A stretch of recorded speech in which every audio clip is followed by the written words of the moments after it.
Please be seated. Thank you.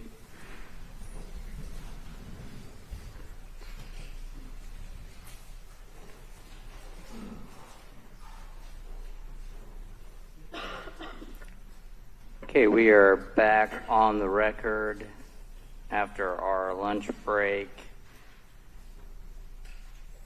Mr. Cook, are you ready to call your first witness? We're ready, Your Honor. Go ahead. Thank you, Your Honor. We would call Dean Goodale.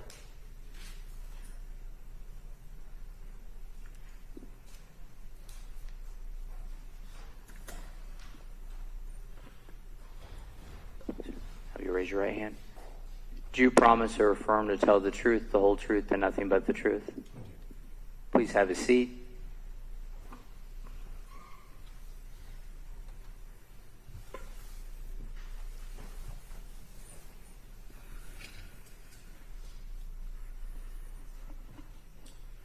Sir, please state your name. Dean Goodale. And Mr. Goodale, do you know my client, Jeremy Goodale? I do. And how do you know Jeremy? He's my son. Does Jeremy have any siblings? He does. And can you tell the court the names and ages of Jeremy's siblings and where they're living at the present time? Hopefully. Okay. Jacqueline Goodale is 28 years old. She's a nurse, and she lives here in Fairfield with me. He has a sister also, Camille, 1 year younger, 27 years old. She's a chemist living in Washington State. The next sister is Sophia. She's also here today. Well, Mr. Goodale, we're having a hard time. At least I think we're having a hard time hearing. Is that better? See if you just speak straight into it. He also has a daughter, Sophia. Yeah. She's, where am I at? 25 years old, I believe. How'd I do? She's currently living in Guam, and he also has a youngest sister. Is his sister Olivia.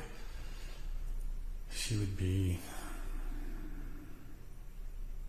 22 years old, and she's currently living with her sister in Washington State. Okay.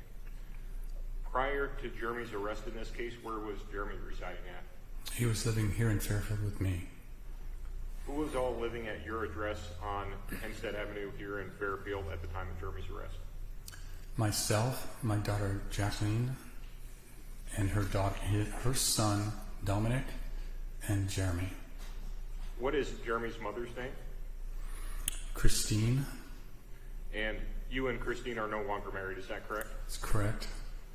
During your marriage to Christine, what did you do for income? During most of the time I was farming full time. Did Christine assist you in the farm operation? It was kind of a split operation. There was my full-time job, and then we had some side operations going for the family. She helped with that, yes. Okay. Can you describe your respective roles in operating the farm? I had the primary responsibility. I ran the greenhouses and the field operations, and we had some dairy goats, dairy cows, chickens, things like that, and she helped the chores with those animals. All of that farm work, that sounds like labor-intensive work, is that true? Farming is a lot of work, yes. When you and Christine first separated, did she take any of your children with her? The kids were mostly teenagers and living 6 miles out of town on a farm, so their proclivity was to go live in town with their mother. Okay. And after your separation and subsequent divorce, did Christine remain in the area? For a while. Okay. Was there a period, at some point, did Christine no longer live in Iowa? Yeah, she, at some point, met a new boyfriend that was very domineering, and he basically dictated what they would do, and she ended up leaving Fairfield. And where did she move to? Colorado. How old was Jeremy when Christine moved to Colorado? I believe 7. No, I believe 10. Okay. As I understand things, generally, the divorce would have happened around 7, and she would have moved to Colorado when Jeremy was around the age of 10. Is that correct? That is correct. Okay. Based on your observations, what was Jeremy's relationship like with his mother after she moved to Colorado? Well, initially there was some contact, some phone calls and things, but again, it wasn't really a relationship with his mother anymore. Her phone conversations were being dominated and commandeered on the other end by her current boyfriend. So his relationship with his mother, kind of non-existent really. It was with something else. Okay. After Christine moved to Colorado, did she ever come back to Iowa to visit the kids? There was one time, I think she visited the one time that Jeremy did visit Colorado, if I'm recalling correctly, she may have been to town and picked him up for that trip. Any other instances of Christine returning to visit with her children that you can recall? No. Did Jeremy ever visit his mother in Colorado? I think you just alluded to that. But just the one time. Can you tell the court about Jeremy's one-time visit with his mother in Colorado? Yeah, with a telling detail. We kind of knew in advance that it could be a sketchy experience for Jeremy, so I actually had a safe word for him when we called on the phone, and the first time I talked to him on the phone, he used that safe word. Okay. So do you recall originally how long it was planned that Jeremy was going to go visit his mother? Approximately 1 week. And did Jeremy stay for the duration of what was anticipated? No, he did not. He used his safe word, and you made arrangements to have Jeremy return to you in Fairfield. Is that correct? Yeah, I believe he might have been 10 or 11 years old at the time. They told me they were just going to send him on a Greyhound bus and send him back home, and I said, no, you're not, and made sure that he flew back.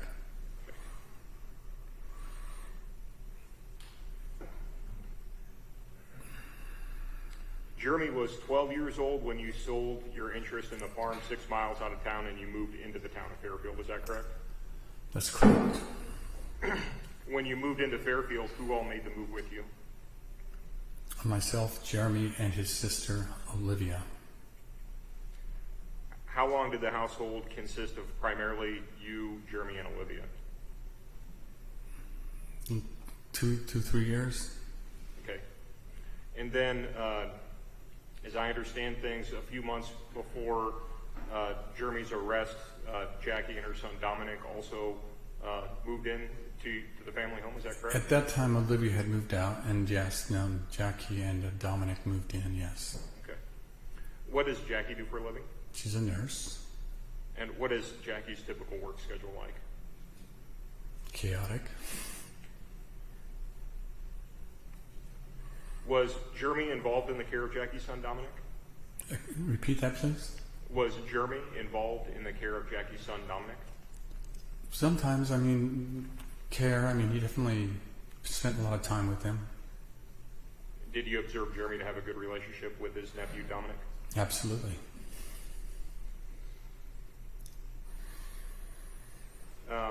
In an earlier question, you responded Olivia had already moved out. When did Olivia move out of your house? She, after graduation, she moved immediately to Iowa City to attend college, and that was 2020, 2019, I'm not sure. Okay. It was 2019, I believe. And after Olivia moved out, it would have just been you and Jeremy alone in the house until a few months before Jeremy's arrest when, when Jackie and Dominic moved in. Is that correct? That is correct. In 2020, when Jeremy was 15 years old, the COVID pandemic hit the country. How did COVID impact Jeremy's day-to-day routine?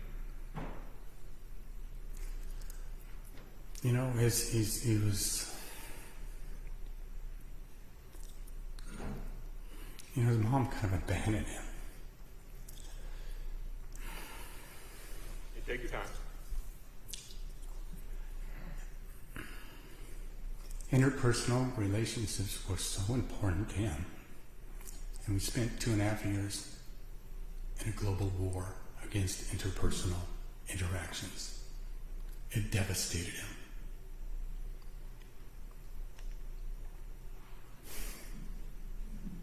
Did COVID play a part in your decision to move Jeremy from the Maharishi School over to the Fairfield High School? Yes, sir. And why is that?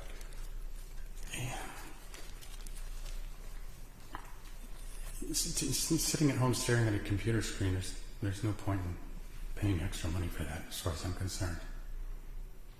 Did you feel, let me strike that. During 2020, during the COVID pandemic, was Jeremy's entire curriculum based on online classes? For a good period of time, yes. Okay.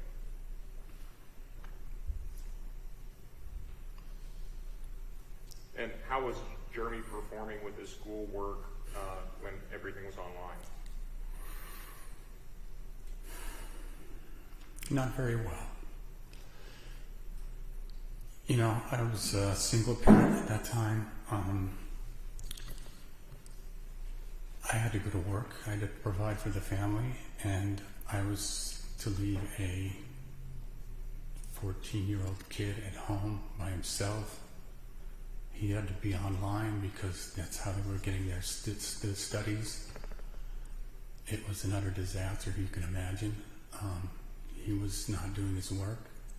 He was, no matter what I seemed to do, since he had access to the internet, you know, I couldn't keep him from playing video games, and that's pretty much what he did all day.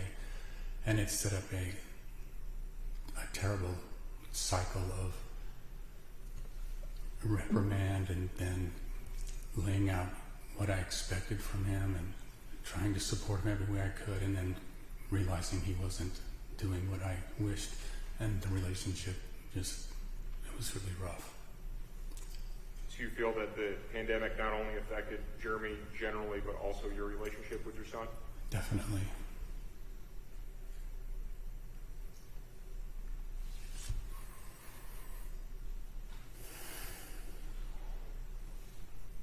In 2021, when Jeremy was 16 years old, and I've referenced this a couple of times before, a few months before his arrest, Jackie and Dominic also moved into the house. Is that correct? Yes, sir. In the months leading up to November of 2021, did you notice Jeremy struggling? Yes, sir. And what were your observations about that? I knew he was smoking a lot of marijuana. I tried to do everything I could to stop him from that, from sitting with him, talking with him, reasoning with him, explaining to him how it's not good for his brain development, to, trying to go, punish him, ground him, or do I was just at my wit's end. I had to go to school every day, and he was, again, during COVID, he was at home by himself, and there was no supervision. It was an utter disaster. Did you observe Jeremy having any emotional breakdowns during this period of time? Yes, I did. Can you tell the court about that? He was very emotional, and he would sometimes, he'd literally break down crying, and it was and screaming some very self-deprecatory things about himself. And these were all in the months leading up to November of 2021, is that correct? Yes, sir. Mr. Goodale, if someone were to ask you to describe your son reflecting on his entire life prior to his arrest, how would you describe Jeremy?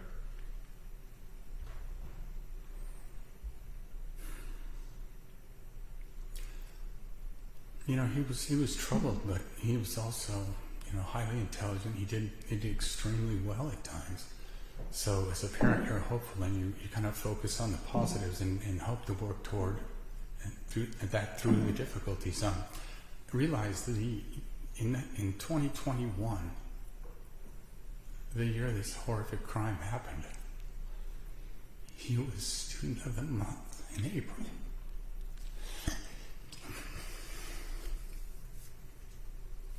At Fairfield High School, and also the tennis MVP that same year.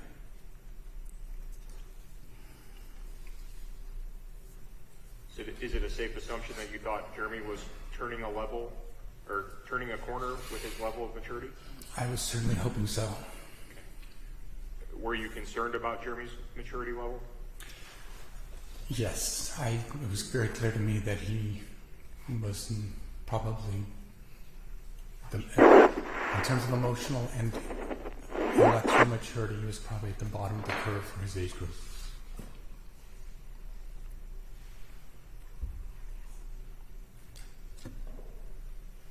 What observations did you make that caused you to question Jeremy's maturity level?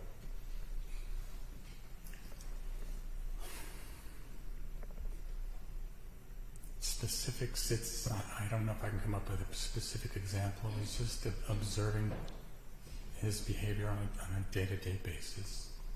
Did Jeremy have a driver's license or a school permit? No, he did not. And why not? I certainly wasn't encouraging it. Well, based on his behavior and the things that I was concerned about, my primary concern for him leading up to this was that he would commit suicide.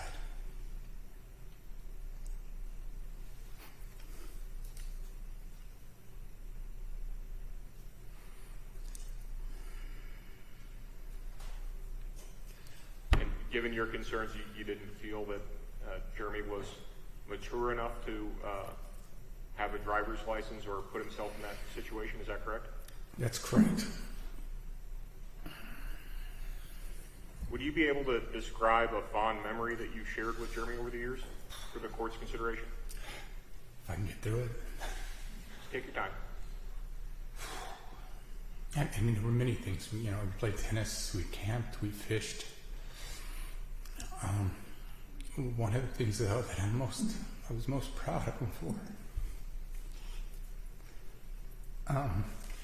From an early age, he had school field trips, and then oftentimes they went to Jefferson County Park, and there was a woman there that was in Fairfield, will know who I'm talking about. They went by Toad, and that's not a derogatory term; it's an endearing term in this case. He loved her lectures and the nature walks and the bird watching and all this.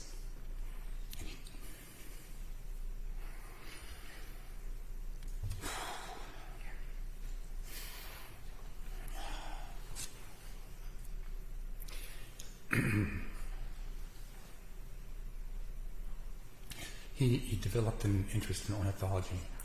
He's quite fascinated with birds, and of course I encouraged that. I bought him some books, gave him material to learn more, and also there's this Fairfield's an amazing place with some very interesting people.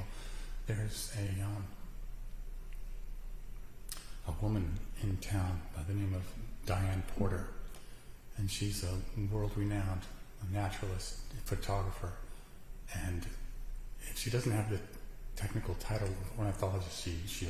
She's a bird expert extraordinary, and she would give bird watching tours and lectures in town as well, and I began to attend some of those with Jeremy. During the lectures, she would often engage the audience in questions, and people would raise their hands, and she'd call on someone. Well, Jeremy would raise his hand after almost every question, and usually there'd be several other hands going up. Sometimes there would be no other hands going up, and he was called on several times over different lectures that he attended. She was so impressed with him that she gifted him a very expensive pair of field glasses.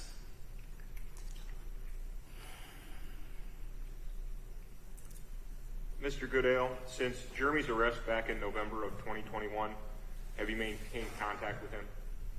Yes, sir. Can you tell the court generally about that? Usually once a week. That's pretty much when he was at the juvenile center. It was about all we could manage. The driving distance and everything, and it was nice. That was where we tried to hit the weekends, so we'd have an hour with them. And then since he's been in Fairfield, the visiting's been a little less flexible. Not quite every week I've seen him. You also maintain phone contact with him as well? Texting a little bit, yeah. Mr. Goodale, as you know, Jeremy is going to have a lot of rehabilitation ahead of him while he's in the prison system. Will you continue to be a major support system for Jeremy as he works to improve himself? Of course. Mr. Goodale, you've expressed to me previously that you haven't had an opportunity to make any public comment on this horrific event before. Is there anything that you would like to express here today?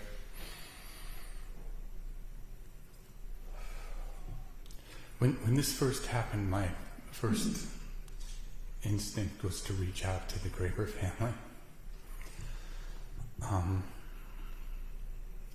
Upon receiving advice from legal counsel, I was advised not to do that.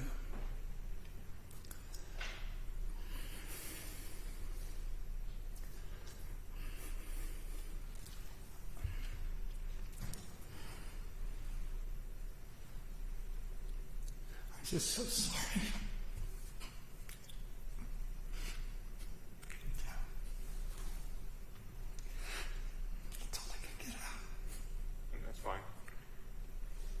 We appreciate you being here today, Mr. Goodale. I have no further questions, Your Honor. Thank you.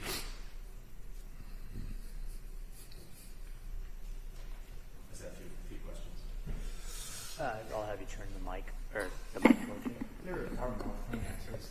I'm good. I have more. Thank you. Mr. Goodale, you had mentioned that Jeremy Goodale spent 9 or 10 years in the Maharishi School here in Fairfield. Is that correct? I did not mention that, but I think that's correct. Well, I guess I was kind of deducing that from you saying that he went to public school starting in 10th grade. Would that be accurate? Yes. So kindergarten through 9th grade would have been at the private school? Yes, sir. Okay. And he attended school there consistently through those grades, is that right? Yes. All right. Were there ever any behavioral issues with Jeremy while he was at the Maharishi High School? I haven't seen the official record or anything, but he might have had a couple of minor, scuffles or something. I'm not sure what's written up, but maybe not. It didn't seem. He was in a class of a bunch of rowdy boys, and he was one of the rowdy boys. Okay. And was he? How would you characterize his academic performance while he was at the Maharishi School? All the way up until the pandemic hit, he was nearly an A student. Okay. And did Jeremy want to stay at the Maharishi School, or did he want to switch to the public school and go to public high school? I remember having a conversation with him. I don't think he was averse to it. He certainly wasn't that attached to Maharishi School. And was he friends with Willard Miller while he was at the Maharishi School? He'd been friends with Willard Miller since he could walk. Okay, so they've been. How would you characterize their relationship since that time? Were they close friends, best friends, part of a friend group? How would you? I'd say part of the friend group. I never thought of Chaden as being his best friend or anything, but they've just known each other forever. Jeremy was more of an athlete, and I didn't view Chaden like that. Okay, and did Jeremy participate in sports from the time he was young? Yes. What kind of sports? He played soccer, he played softball, he played tennis. Okay. Was he always able to be a member of a team? Yes. Were there ever any behavioral issues that you noticed or that were ever reported to you by his coaches? During sports, no. Okay. I mean, sometimes during, perhaps when he was in coaching situations, he was a little difficult. But for the most part, he got along with coaches, could participate in sports. Would that be true? During his year playing with Fairfield High School tennis team, he was shining. He was a great leader for the team. He was an exemplar tennis player and was quite a team player. Team popular with the team. Good with the coach. Loved the coach. I think Jeremy at one point in one of the interviews indicated that he had planned on playing possibly collegiately. Is that correct? If he would have worked at it, he definitely had the ability to do that, yes. And tell me if I'm wrong about this. The way that I understand your testimony concerning the COVID issue was kind of a turning point for him. Would that be true? It hit him pretty hard, yeah. We were, there's struggles, and then there's things that exacerbate struggles and things that alleviate struggles, and that was definitely an exacerbating effect, yes. Okay. And in November of 21, had Fairfield High School returned to in-person learning? And when now? In November of 21, or that semester, had Fairfield returned to in-person learning? Do you know? In my mind it hadn't, but I believe it had. But there was still social distancing. This is a great term for what he didn't need. There was masking and other things still going on, but I believe they were back in school full time. And I guess part of the reason that my memory is confused is that they weren't in school that day, but I guess that was a teacher thing going on. Okay. And at the time that Nohema Graber was killed, had Jeremy been doing well in school for the most part, or how else would you characterize it? Struggling for the most part. Okay. Was he failing classes? I believe he was. Had his teachers reached out to you? No. Had you had any communication with his teachers or made any attempt on your part to reach out to them? I had not. Whenever you indicated that Jeremy was the student of the month in April, that was April of 21? Yes, sir. And what would qualify him for student of the month in April? Like I said, he had the ability to excel, and I think he had a good month. Okay, so it'd be grades and possibly participation in other extracurricular activities or doing well in those. I assume that's what would qualify him for that. Is that correct? Yeah, I was a little surprised because I thought he was, I know he's capable of being a straight A student, and he wasn't quite there, but he was doing a little bit better at that point. And would a teacher have nominated him for that particular recognition, or do you know? Was it the principal? Well, I'm not sure. That's fine. I'm sure there was a teacher involved somewhere, yeah. You indicated that you had a primary concern that Jeremy might harm himself. Is that right? That's correct. Did you ever reach out to a mental health professional to seek out any assistance for him, or did you take any step along those lines?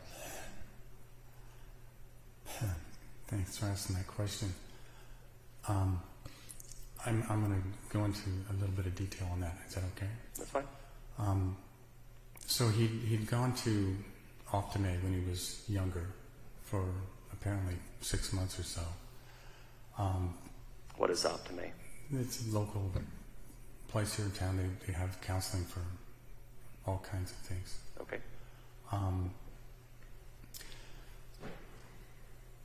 Then for a while, maybe a year or two, he didn't really do anything. But then I noticed he was struggling. But he was more than struggling with, there was he was always, he had these abandonment issues, and it was so emotionally he was hurting. He was psychologically not doing well. But also there were some physical manifestations. He's kind of had a chronic cough and couldn't do things with his athletics like I thought he should be able to. Like I thought there was something wrong with his health. So there's a functional medicine clinic in Iowa City, and I took him up there, and they had a multifaceted approach, kind of a holistic medicine approach. The doctor up there did a complete exam. They did a blood exam. They looked at things, as many health metrics as possible. Then the treatment that they advised. So I went ahead and signed him up, and then the way they do it, he paid a very healthy sum of money up front, and then he goes for like 6 months of treatment. Primarily after the doctor's visit, and then diet recommendations and supplement recommendations. The treatment was every week. I'd drive him to Iowa City, and once a month he was to meet with a mental health professional, psychologist, I believe. So we started going up, and primarily what seemed like they were doing is some kind of biofeedback, and he started getting that treatment up there. And so he'd go up there and do that once a week. Eventually he ended up getting a home kit, and he wore it at home. And it was basically just kind of, they'd watch something on a screen and then get biofeedback. And they did EEGs and monitors progress.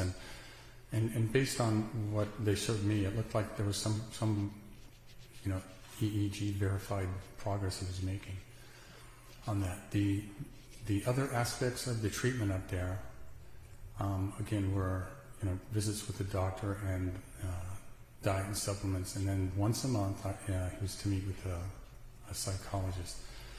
The first month visit with the psychologist was, when it came up, we went up, did the regular EEG, and it was just a tag on to the regular treatment that he did every week. The psychologist didn't show up. It was kind of weird. Kind of a profession, business, medical health institute doesn't have someone show up for their appointment with the patient. It seemed very bizarre to me. So, obviously I complained to the staff and management about that, and then still continued with this treatment. So, and again, they didn't like put it in the next month. They said, well, let's just pick it up at the next scheduled appointment in the following month. So we continued with his biofeedback and everything else. The next month came, and it's time to meet the psychologist, and the psychologist did not show up. This happened 3 times, and they were billing me, by the way, for these consults. So obviously I did not continue with that, and we got into a spat with getting money refunded. And that, so that didn't work out. So I knew a wonderful woman in town that was quite brilliant, extremely compassionate and highly intelligent. She was a counselor here in town too. Her name was Julie Bloom. And so I was working to get him an appointment with her, and she was traveling in and out, so it was hard to set something up. I finally had a tentative appointment for him to see her, and it was a couple of weeks out.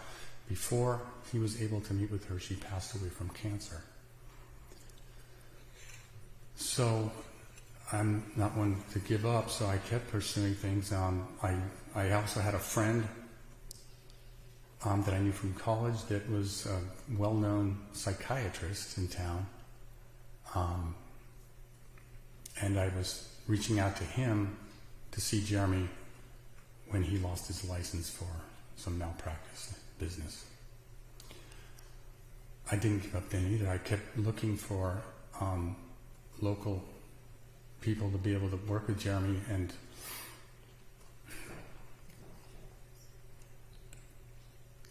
the caliber of counselors varies, but primarily I just didn't find anyone that I felt would be a good fit for Jeremy. And I was continuing to look to the day this happened. So the first series of treatment that you tried to get him, that were either psychologist or psychiatrist did not show. Psychologist, I'm pretty sure. Sorry, if psychologist, what was that time frame? In terms of how old Jeremy was? No, well, let's take it from November of 2021. So back up from there, how long before Nohema Graber's death would you have attempted that counseling with Jeremy? 3 or 4 years. Okay, so he would have been around the age of 12? Roughly, yeah. 12, 13 maybe, I don't know, I'm not exactly sure.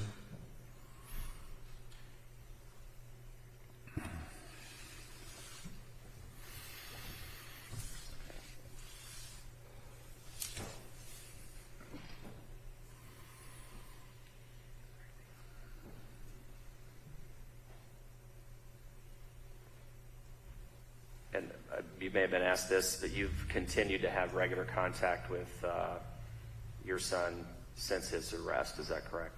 Yes, sir. All right, that's all I have. Thank you. Thank you. Go ahead, Mr. Cook.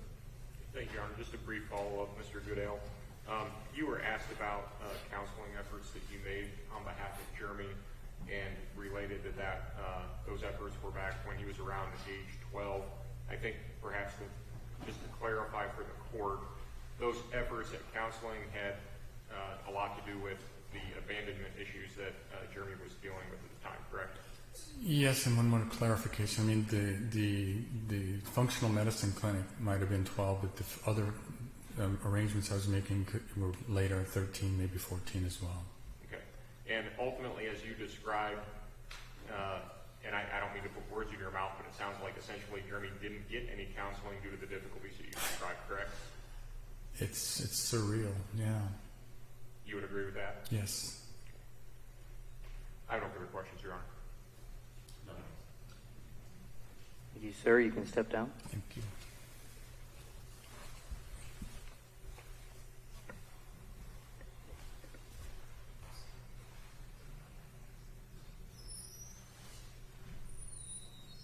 Ready for the next witness? Thank you, Judge. We called Jacqueline Goodale.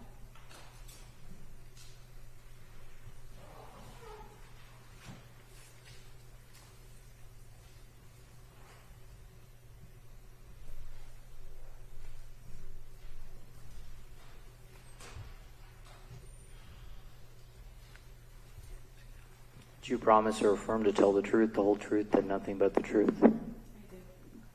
Please have a seat.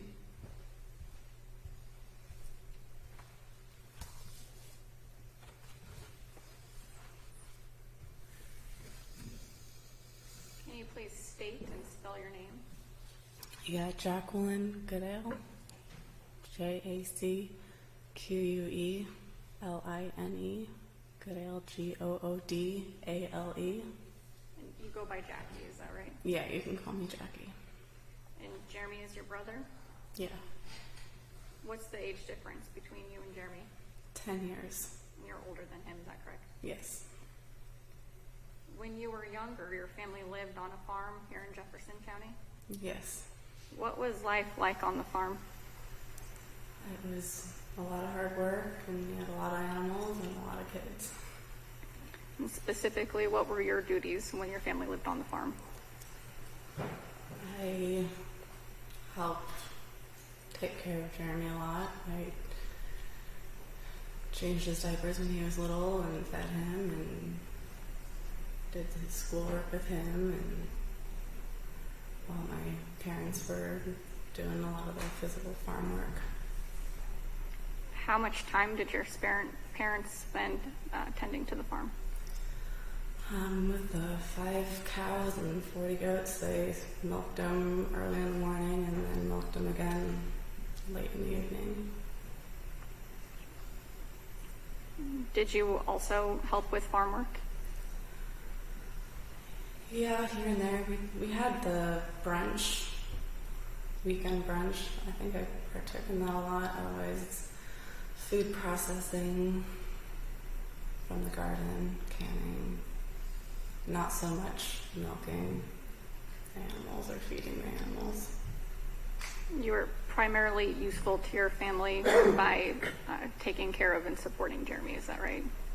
Yeah, I watched all four of my younger siblings. And I think you mentioned some of these things, but at least at your time on the farm when Jeremy was young, how old would he have been at that time? From the time he was born until the time he was 5, and then he spent time in Fairfield with my mom in town. Do you know how old Jeremy would have been when your parents separated? 5. And you would have been 15 then, is that right? Yeah, I was 15. So when they separated, but before they formally divorced, your mother ended up moving away from the farm into town, is that right? Correct. And it's my understanding all of the girls moved with your mother, Christine, into town? Yes.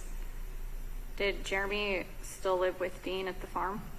Half the time. I think they had a 1 week with Dean and 1 week with Christine. So they alternated weeks. Yes. What was life like at your mother's house in town? It was pretty chaotic at first because we were starting from scratch. We had to get all new furniture because everything else stayed at the farm. I had also dropped out of school at that time, and my mom and I opened up the Crepe Escape, so we were opening up a new business at the same time as well. Did your mom also still help with some of the tasks at the farm? Yes, she still had to go milk the animals. And you mentioned the restaurant that your mom opened. You said that's the Crepe Escape. Yes. And you dropped out of school to help her with that business? Well, I dropped out of school because I wanted to, and she let me, and I think she was okay with me dropping out because then I would be able to help her. Did that business keep Christine pretty busy? Yes, it did. So what were your responsibilities then while you were living with your mom in town? I continued to help her with the kids, and I helped her with paying some bills every once in a while, and I worked. I did eventually go back to school, though. Were you responsible for cooking dinner while at your mom's house in town? Yeah, and at the farm, and yeah, I would make sure the kids were always fed. How about getting Jeremy up and out the door for school? Yeah, we would all get ready, and I would have to make sure everyone was ready, and we would walk to school. Did you help Jeremy with schoolwork? Yes. And did you ever put Jeremy to bed? Yes, I helped put him to bed because a lot of times I was still milking animals, and that continued in town. Jeremy and Olivia both shared a room, and I would put both of them to bed.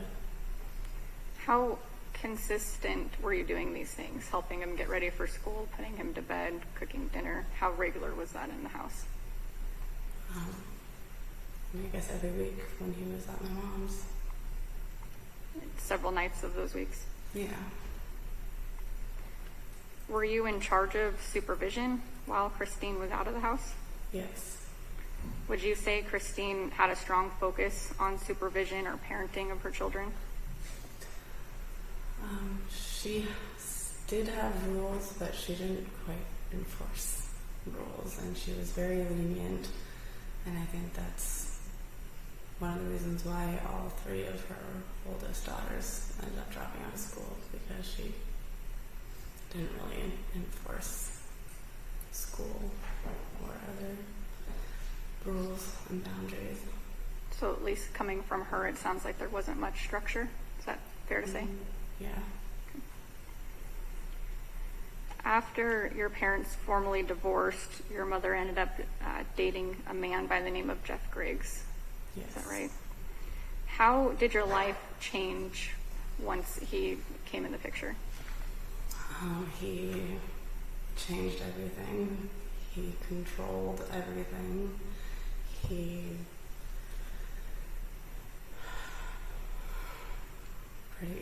changed the way we were allowed to eat. He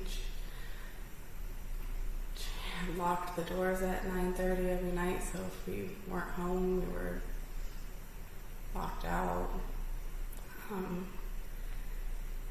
He moved in. My mom let him move in without even telling us.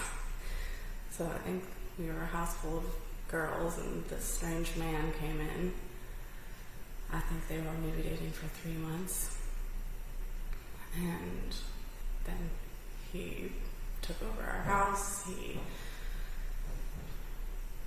took over our bathroom every morning. None of us could get ready for work or get ready for school. Wouldn't let us eat pork or beef. He started doing all the cooking and choosing what we were allowed to eat, and locking the house at 9:30, which didn't bode well for my sister Sophia, because she was working a waitress job at George's Pizza, and then I would have to let her in when she got off work, because she got locked out every night. So it sounds like he came into the picture and then very quickly took control over everything. Yes. And your mom went along with that? Yes. You and Sophia were eventually kicked out of the house. Can you tell the court about that? Yeah. Well, Jeff had it out for Sophia. I think I remember there were times where Sophia would bang on the bathroom door while he was doing whatever. She couldn't come back home before 9:30 because she had her job. And then eventually he told my mom to call George's Pizza and get her fired from her job. And that's when I think Sophia came home and was very upset and confronted my mom. And Jeff had himself in the car outside, and my mom would go back and forth from the car to talking to us, and she kicked Sophia out pretty much right away. And then I got very upset that she kicked out Sophia, who was only 16, and told her, like, what are you doing? Like, why are you listening to this guy? I've been at your side and raised these kids with you this whole time. Why aren't you listening to me? Taking my advice. And then, she'd go back and forth from the car to confronting me, and then she said, oh, well, now you're kicked out. So then I got kicked out of the house as well. And I think that would have left just Jeremy and Olivia at the house with Jeff and my mom. Were you afforded any time to get your belongings? No, we were not allowed to get our stuff. Were there several items, important items that remained in the house? Yeah, everything.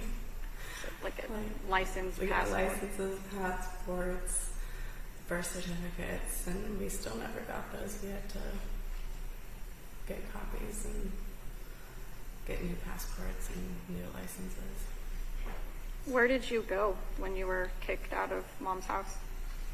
I went to my friend Phoebe Harris, and I kind of couch hopped there, and I was living on the car a little bit until I got a new job, because I was still working at the Crave Escape, so I got fired and got kicked out of the house all at the same time. So I needed a new job and I needed a new place to live, so then I found a nannying job and ended up living with the Clevelands and took care of their grandkids. And Mom didn't seem to mind that you were essentially left to couch hop and live in your car because of this? No. Do you know how your leaving affected Jeremy? It probably really sucked. I'm pretty sure he was there for Sophia and myself getting kicked out. He was in the living room with us, I'm pretty sure. But yeah, we kind of lost each other after that. He didn't have you cooking for him, helping him with schoolwork, helping him get ready anymore? No. Did you get to see Jeremy much after that? A little bit when he was with my dad.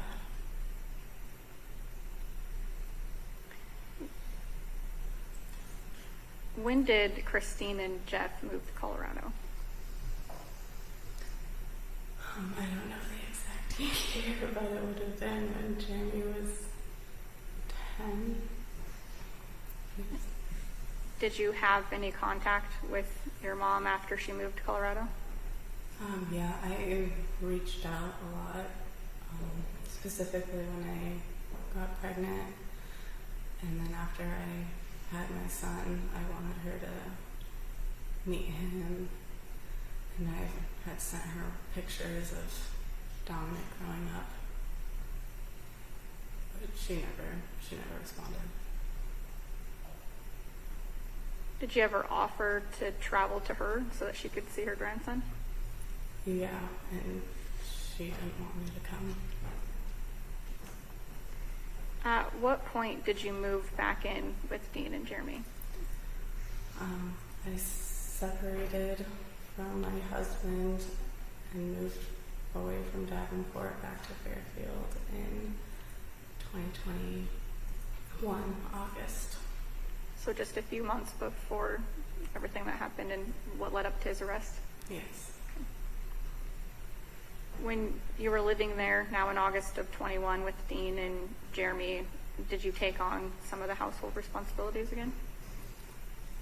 Yes, well, I was a mom at that time, so I was definitely going to cook for my kid, and of course I was going to cook for the whole family. And I definitely wanted to help Jeremy. So Sophia and myself, we redid his whole room. We bought him, because we wanted him to have his own space where he could work on his school. So we bought him a new dresser and a rug and a desk and a chair.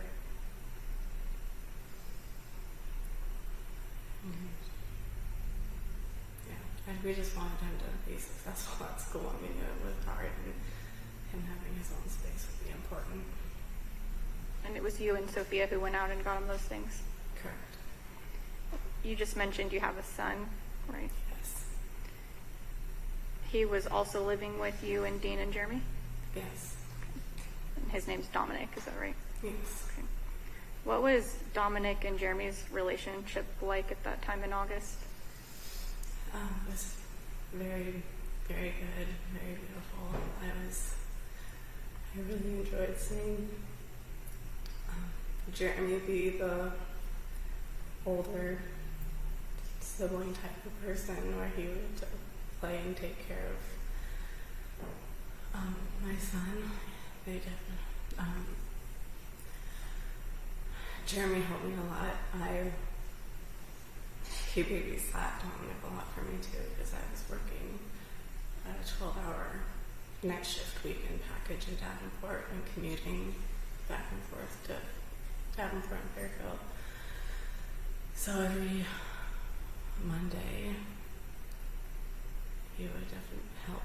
He would babysit. He would make sure that we were fed and would get food for us, and he had all that energy to roughhouse and throw Dominic around, and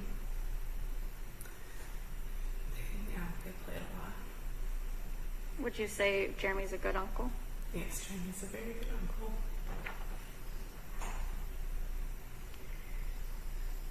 I think it's evident that Jeremy views you as a mother figure for him, that you've taken care of him, you've taken on some of these motherly duties. What do you think of that? I would say that's accurate. I asked you to bring a project that Jeremy made about you when he was younger. Did you bring that with you today? Yeah, I did. How old would Jeremy have been when he made that? He would have been 9 or 8. And ultimately, this is a photo that he created of you and just a description about you. Is that right? Yeah. If you want to just go ahead and just show the court, I guess. Sorry.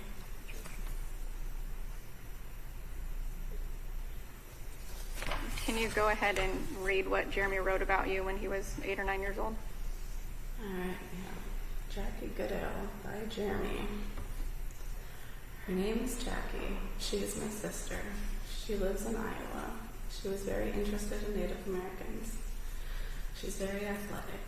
She found a perfect skeleton of a deer. Jackie loves the sea. She's very creative. She's also very happy and intelligent. Jackie once slept in a teepee. Every day she would fix her teepee. It was made out of grass and sticks. She is becoming a nurse. She is doing a lot of studying of the human body. Jackie likes helping people. Jackie is a great cook. Sometimes when my mom is at work, my sister will cook for me. I like how she cooks eggs. She cooks them all the way through, then puts lots of barbecue on it. She is a great sister. She is always looking after me. Sometimes she drives me to the park. We make leaf piles together. Jackie goes to school. She is in college studying medical nursing. Jackie practices very hard. She is memorizing where all the bones and muscles are. She reads a lot. Every night she is studying in her books. She learned a lot of things from her parents. She learned to cook from her mom. Sometimes she cooks me bacon burgers and hot dogs. Jackie has many inner qualities. Jackie is very persevering. She never gives up on her homework. She is very clever. She made a really nice clay pot. She knows how to knit sweaters and scarves. She is very peaceful. Whenever my sisters and I get in a fight, Jackie stops it. Jackie is always happy. I never see her down or sad. She is also smart, brave, and wise. Jackie is an amazing sister. She is the best sister anyone could wish for.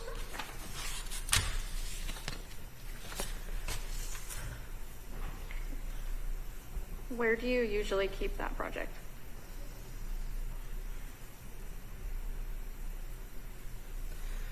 I keep it in my dresser. Since Jeremy was arrested, have you made contact with him? Yeah. I see him whenever I can. And are able to communicate with him over the phone as well? Yes. Will you continue to be a major support system for Jeremy as he works to improve himself while in the prison system? Yes. Nothing further, Your Honor. A couple questions. Ms. Goodale, you are a nurse, is that right? That's correct. Are you an RN? I'm a licensed practical nurse. And where do you work?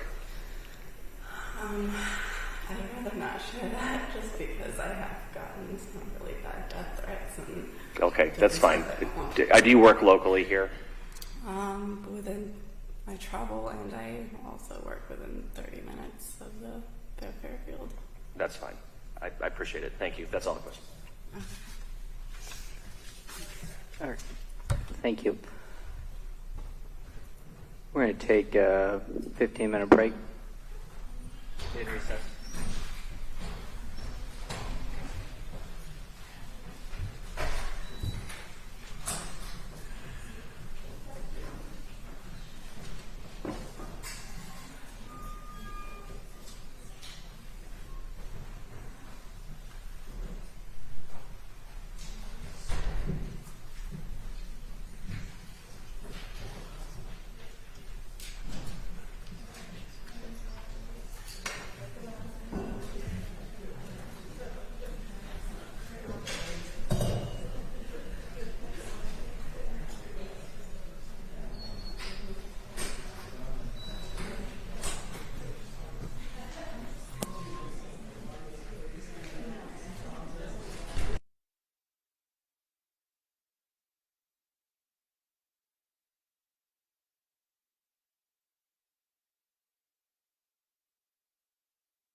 seated.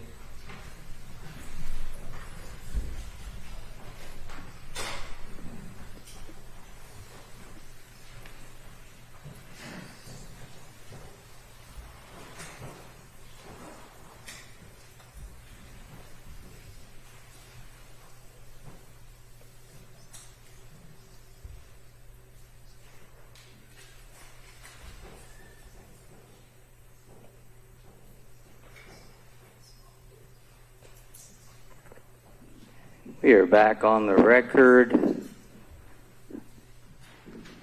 Ms. Jensen or Mr. Cook, are you ready to call your next witness? We are, Your Honor. Go ahead. Defense would call Dr. Mark Cunningham.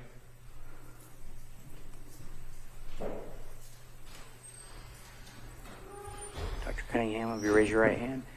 Do you promise or affirm to tell the truth, the whole truth, and nothing but the truth? I do. Please have a seat.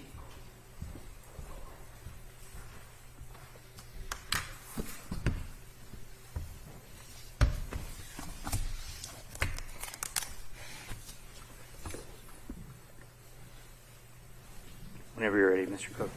Thank you, Your Honor. Sir, please state your name. Mark Douglas Cunningham. And Mr. Cunningham, what is your occupation?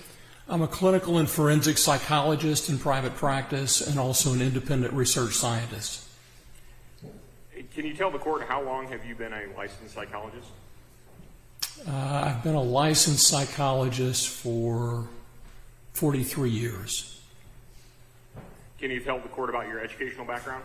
Certainly. I did my undergraduate work at Abilene Christian College, now Abilene Christian University in West Texas, and graduated with high honors, with majors in psychology and also in mass communications. I did graduate work at Oklahoma State University in a clinical psychology program accredited by the American Psychological Association as a doctoral training site, and received both my master's and doctorate degrees in clinical psychology. I then did a one-year clinical psychology internship at the National Naval Medical Center in Bethesda, Maryland. That internship was also accredited by the American Psychological Association. And I was an active duty naval officer and clinical psychology intern.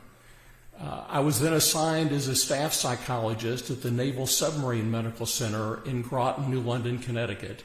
At that time, the submarine base at Groton was the primary submarine facility on the Atlantic coast. And a psychiatrist and I responded to the mental health needs of about 15,000 active duty and about 40,000 dependents, to the extent that we had an opportunity to after we addressed the active duty needs. While there, I did 2 years of part-time postdoctoral study at the Yale University School of Medicine, where I was given an award as the outstanding trainee. I left the Navy and took a full-time academic position for a couple of years back in West Texas, began to practice at the same time, resigned that academic role after a couple of years, and since then have been very active in participating in continuing education in clinical psychology and in forensic psychology, and also being a provider of continuing education to psychologists and attorneys. Doctor, can you tell the court what is clinical psychology? So clinical psychology is what you would expect a psychologist to do. That's the evaluation and treatment of psychological disorders, things like psychological testing and counseling and perhaps hospital consultations with children, adolescents, adults, couples, families. Can you tell the court what is forensic psychology? So forensic psychology is any way that psychology as a science can be helpful to some issue before the court. That's all the way from evaluation of parenting capabilities in child custody cases, or psychological injuries in civil cases, or in criminal cases, things like competency to stand trial, or mental state at time of offense, or sentencing considerations such as are being heard today. Do you hold any licenses or certifications? I do. I'm licensed as a psychologist here in Iowa, as well as in 11 other states. My practice is national in scope. Dr. Cunningham, prior to today's hearing, you provided me with a current copy of your curriculum vitae. Is that correct? I did. Your Honor, may I approach? Yeah, yes.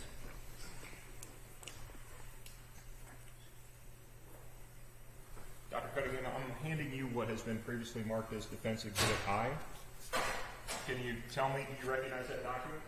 I do. This is my curriculum vitae, which is a fancy word for a resume that reflects my education and professional involvement, publications, honors, board certifications. And I believe the first page indicates that your CV is current as of August of this year, is that correct? August 24th. Your Honor, at this time I would move to admit Defense Exhibit I. No objection, Your Honor. Defense I is admitted. Dr. Cunningham, I want to briefly review with the court some of the highlights of your CV, if that's all right with you. Certainly. As outlined in your CV, Dr. Cunningham, you've received numerous awards for your scholarly contributions and exemplary professional practice. Most recently, you were the recipient of the American Academy of Forensic Psychology Award for distinguished contributions to forensic psychology in November of 2022. Is that correct? That's correct. That's the most recent recognition. Okay. And that is, in fact, the highest honor bestowed by the American Academy of Forensic Psychology. Is that correct? That's correct. The American Academy of Forensic Psychology is the scholarly association of board-certified forensic psychologists. There are only 350 board-certified forensic psychologists in the United States. It's an extraordinarily arduous credential to obtain, and those individuals represent the practice at the highest levels, and those that are responsible for a good deal of the scholarship and research regarding forensic psychology. So for my colleagues to identify me with this award, which is given to one psychologist annually or less often, for them to recognize me is particularly meaningful. In January of 2019, you were recognized with the American Correctional Association Peter P. Leggings Research Award, which is also the highest honor bestowed by the American Correctional Association for a corrections researcher. Is that correct? That's correct, and that was in recognition to numerous research projects that my colleagues and I have conducted in prison systems around the United States, with samples ranging from dozens to 50,000 inmates.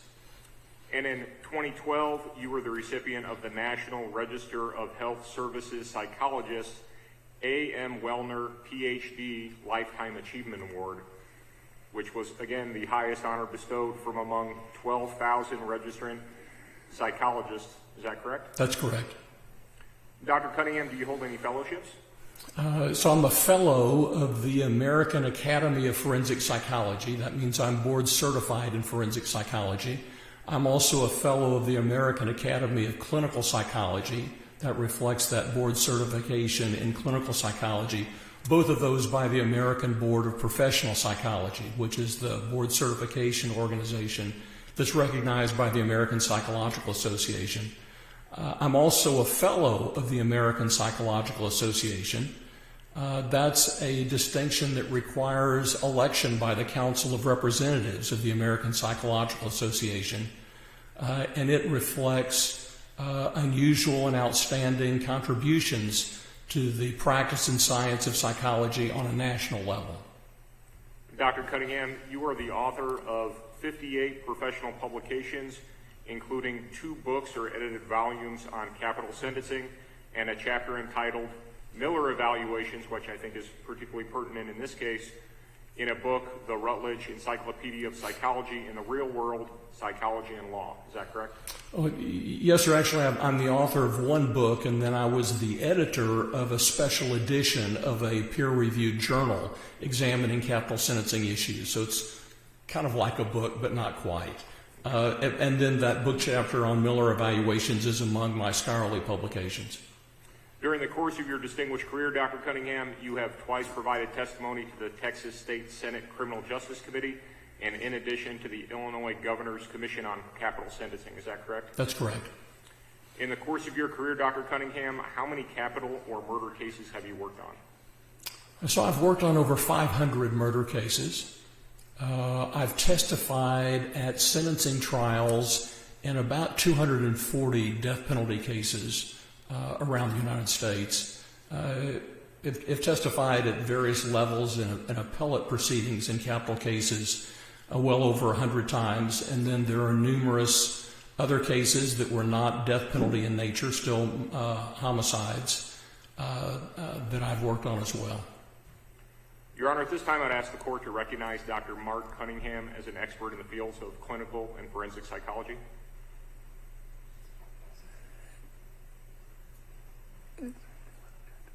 Judge, I don't think that's actually necessary under our rules. I mean, he's qualified by his own background. I don't know that the court needs to recognize him as such. Well, in case I do, I will recognize him as an expert in those fields, Mr. Cook and Mr. Brown. Dr. Cunningham, earlier this year I reached out to you to see if you'd be able to offer your expertise in this case. Is that correct? Yes, sir, on June the 6th of this year. And we'll detail for the court the specific work that you did in the case here in a moment. But as part of your work, did you author a report regarding an evaluation that you conducted on Jeremy Goodale? I did. May I approach, Your Honor? Yes.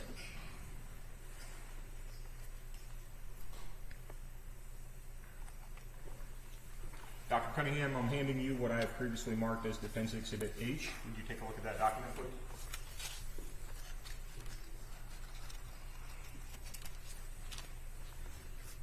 This is the report that I prepared of my findings in this case, dated October 31st, 2023. Your Honor, at this time I would move to admit Defense Exhibit H. Any objection to Defense Exhibit H? No objection, Your Honor. Defense Exhibit H is admitted.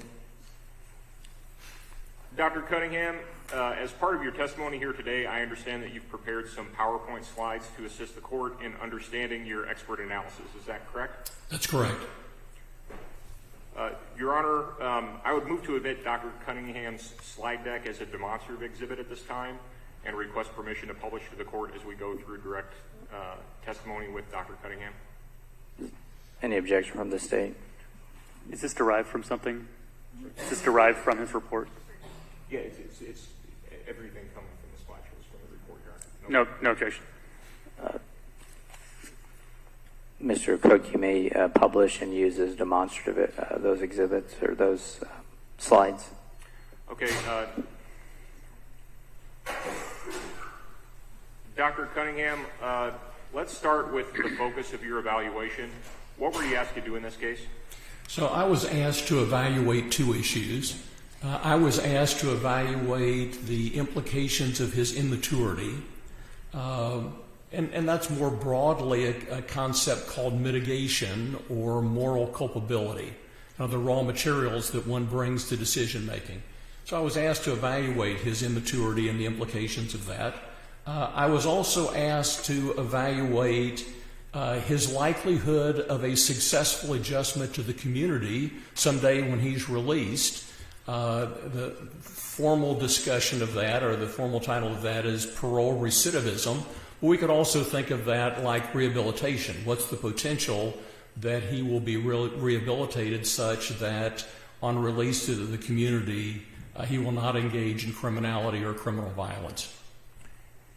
Immaturity and rehabilitation, are these the only two issues, are these two issues, I should say, the totality of sentencing considerations as understood by forensic psychologists? No, they're not. Please describe the others and why, as you sit here today, you are not addressing those other issues. Certainly. So as understood by forensic psychologists, there are four primary sentencing issues. The first is retribution. What's the consequence or punishment for a given offense? A decision about what's the appropriate punishment, what are the needs of justice. That's a social value that a psychologist has no particular expertise in. And so because that's not an issue that can be informed by psychological methods or science, then I'm not speaking to that. That's an issue before the court, but not one that I can address. Then the second sentencing issue is general deterrence. That's the message that's sent to society about whether a given act will be tolerated. Again, that notion of general deterrence is a social issue. It's not one that a psychologist has particular expertise in. And so I'm not going to be responding to that. The next two, the ones I am responding to, what resources can be brought to decision making, and essentially a violence risk assessment projected into the future. What's the likelihood that Jeremy Goodale would commit acts of violence in the community someday if released? Those can be informed by psychological science and methods. Dr. Cunningham, in obtaining the history that informs this evaluation, please detail the interviews that you performed in this case. Certainly. So I talked to Jeremy Goodale on 3 occasions. I talked to Jeremy for 4 hours on August the 10th, just under 4 hours on August the 17th, and for 3.5 hours on September the 1st. Those interviews were performed by video. Then I interviewed his father, Dean. I talked to him for 106 minutes by phone on August the 26th. The next day, talked to him for just over 2 hours by phone. I then interviewed Jackie, talked to her the first time for 2.5 hours, 155 minutes on August the 26th. Talked to her for about an hour and a half several days later on August the 29th. And then I also interviewed Sophia, another older sister, for just over 2 hours on September the 20th. Did you also review records in this case? I did. Are those detailed in the sentencing report that you filed? They are.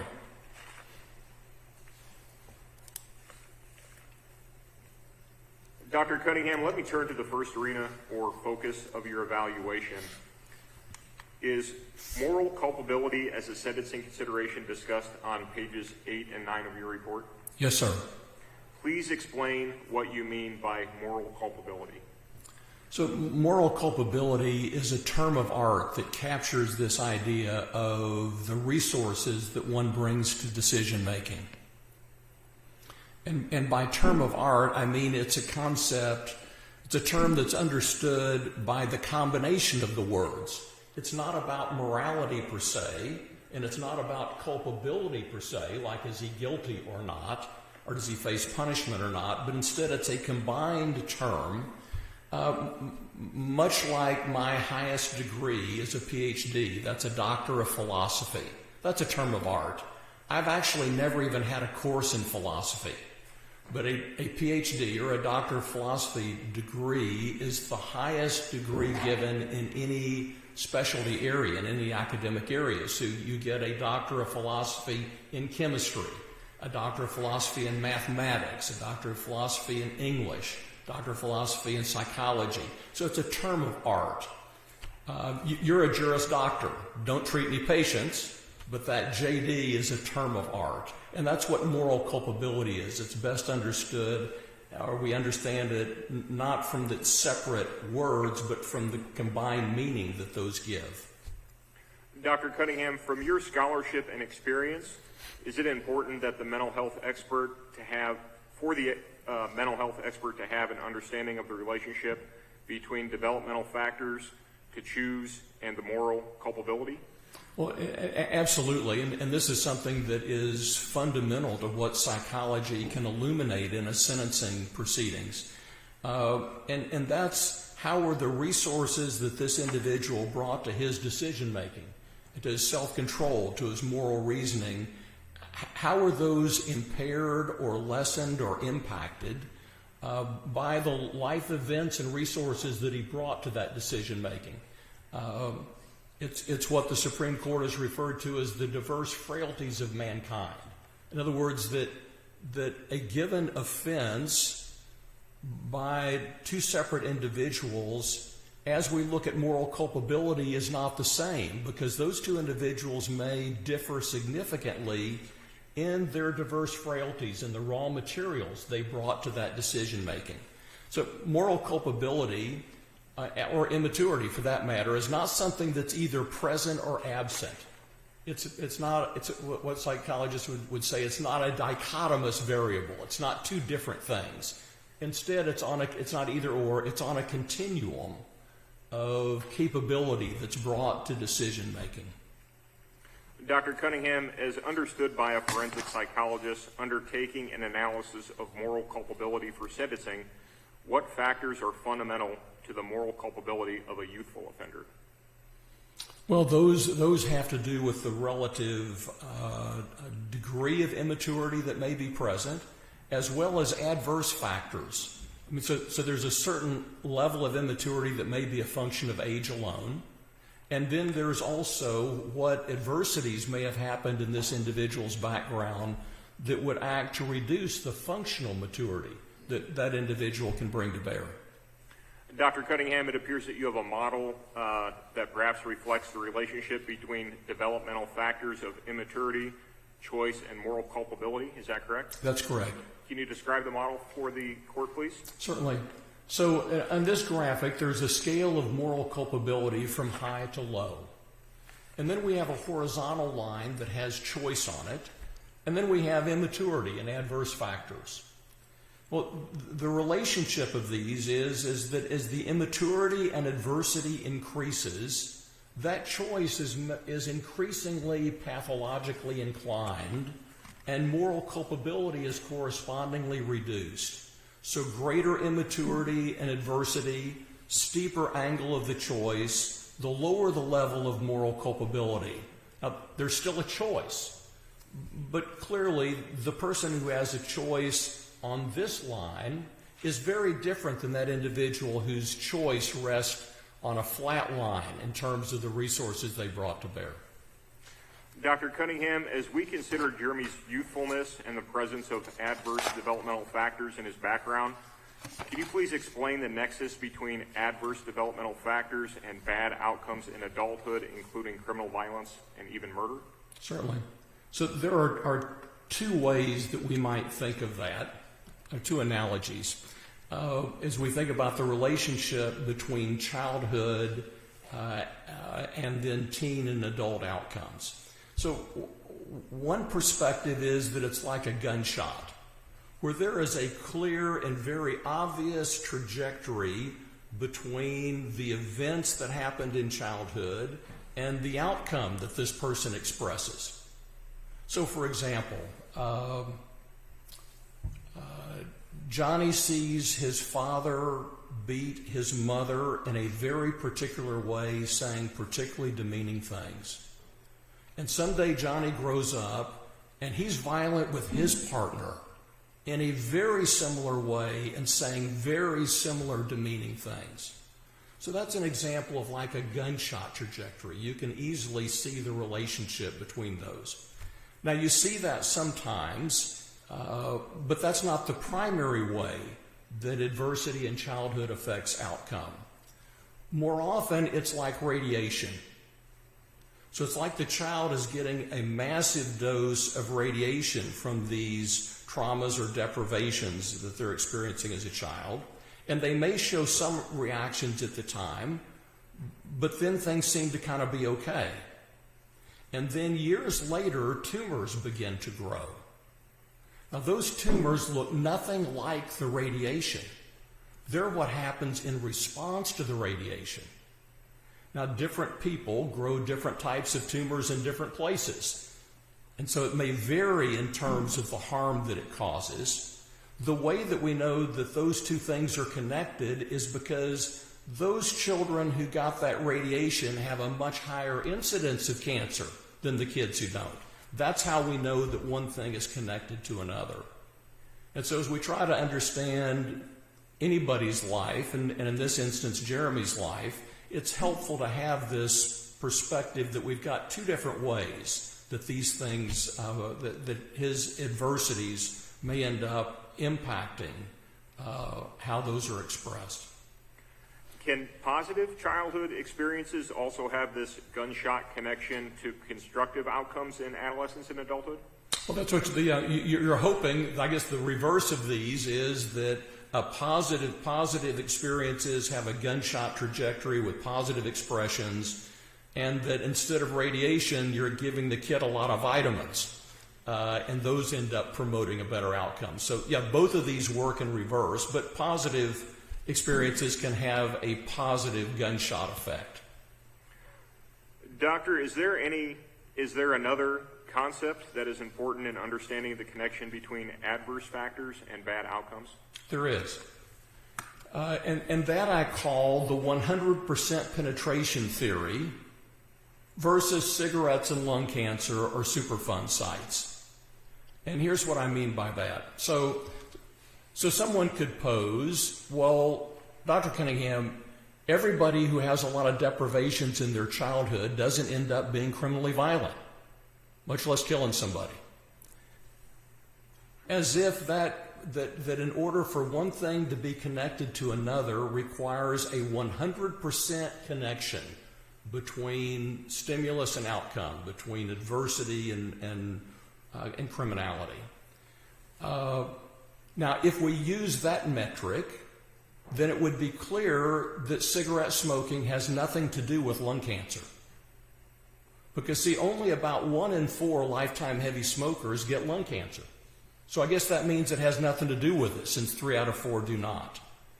Now, the way that we understand this is by the difference in penetration, not the 100% penetration. So the rate of lung cancer among non-smokers is about 1 in 90. The rate of cancer among lifetime heavy smokers is 1 in 4. That's how you know that what the cigarettes are doing is not by the 100% penetration, but by the disproportionate outcomes. And in a similar way, sometimes a neighborhood is built on top of a toxic waste dump. And part of the way that comes to someone's attention is that children in the neighborhood begin to get cancer. Now, they don't all get cancer. Only a few do. Maybe only 1 in 100 do. But see, the rate of that cancer in the other neighborhoods is 1 in 5,000. And that's why you know something is coming out of the ground here, because of this disproportionate incidence. And that's also an important concept to have in mind as we're thinking about how to evaluate how deprivations in childhood affect outcomes in adulthood. Doctor, what was your first finding regarding developmental limitations in Jeremy's life and their relationship to this offense? So the first finding is that the brain immaturity implications of Jeremy's age of 16 at the time of the offense are fundamental to understanding the poor judgment and the faulty values that are reflected by his participation in this offense. Does your discussion of this finding begin on page 11 of your report? It does. Dr. Cunningham, I'd like to discuss with you the primary brain changes in or during adolescence and the effect of these on brain functioning. What is the first major feature of brain development across the teens to mid-20s? So the first feature are major changes in the incentive processing system. That's the evaluation of risk and rewards. As in terms of how the wiring of the brain evaluates these. And those major changes in the incentive processing system begin soon after puberty. They start in early adolescence, and they involve the chemistry of the brain. They involve neurotransmitters like dopamine. And what happens is that the reward regions of the brain and their neurocircuitry are undergoing marked developmental changes, where the gas pedal comes online before the brakes do. And so that accounts for the willingness of teenagers to engage in risky and in socially motivated behaviors.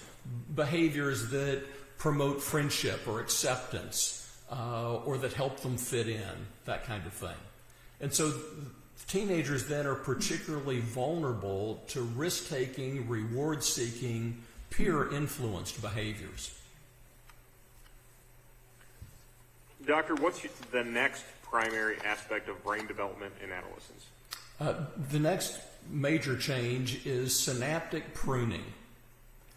So the synaptic pruning involves a reduction in the neurons and connections in the brain. So the synapse is the space that is between two nerve cells or neurons. And the way a neuron works is it has potentially a large number of axons. Those are receiving fibers. But then it has a cell body that's taking care of this neuron. And then it has a single transmission fiber coming out of it called an axon.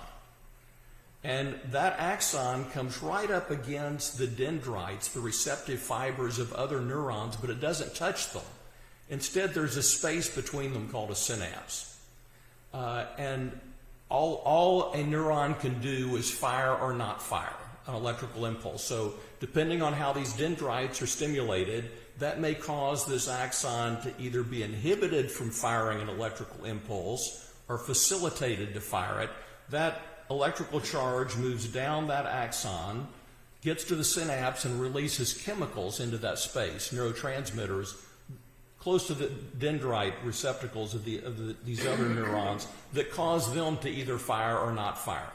Okay, so that basic description of what's happening at a cellular level then orients you to that with the beginning of adolescence, those synapses that aren't being used are being pruned away.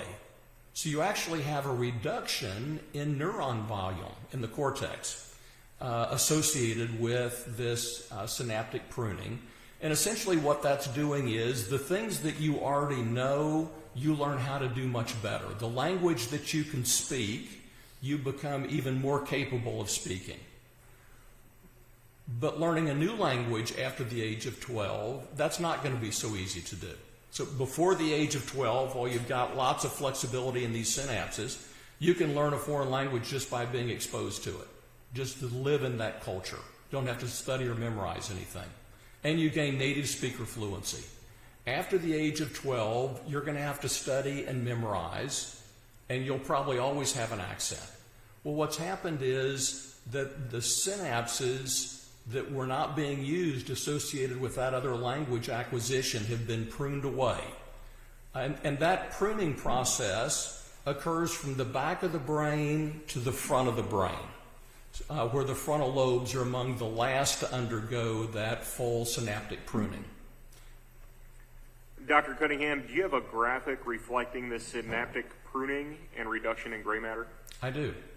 So in this graph, you see the blue arched line. This is reflecting frontal gray matter, total volume of neurons. And notice that volume peaks at age 12, and then you see the effects of synaptic pruning as that total volume is reduced. Well, ultimately, even though you have reduced volume, and the negative part is you don't have the flexibility you had before, the good part is that you're so much more effective and efficient with the synapses that you have. So the net effect is being smarter, not on acquiring full adaptation necessarily, but on what you already know.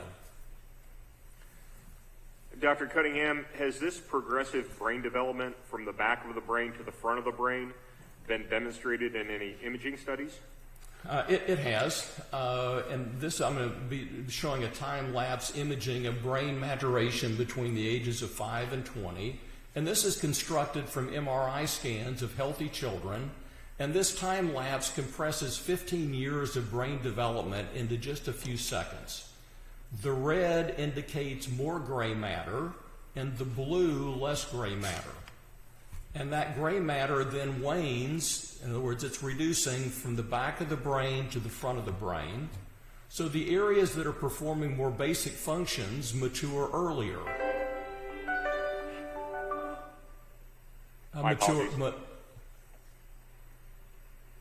Just a little addition.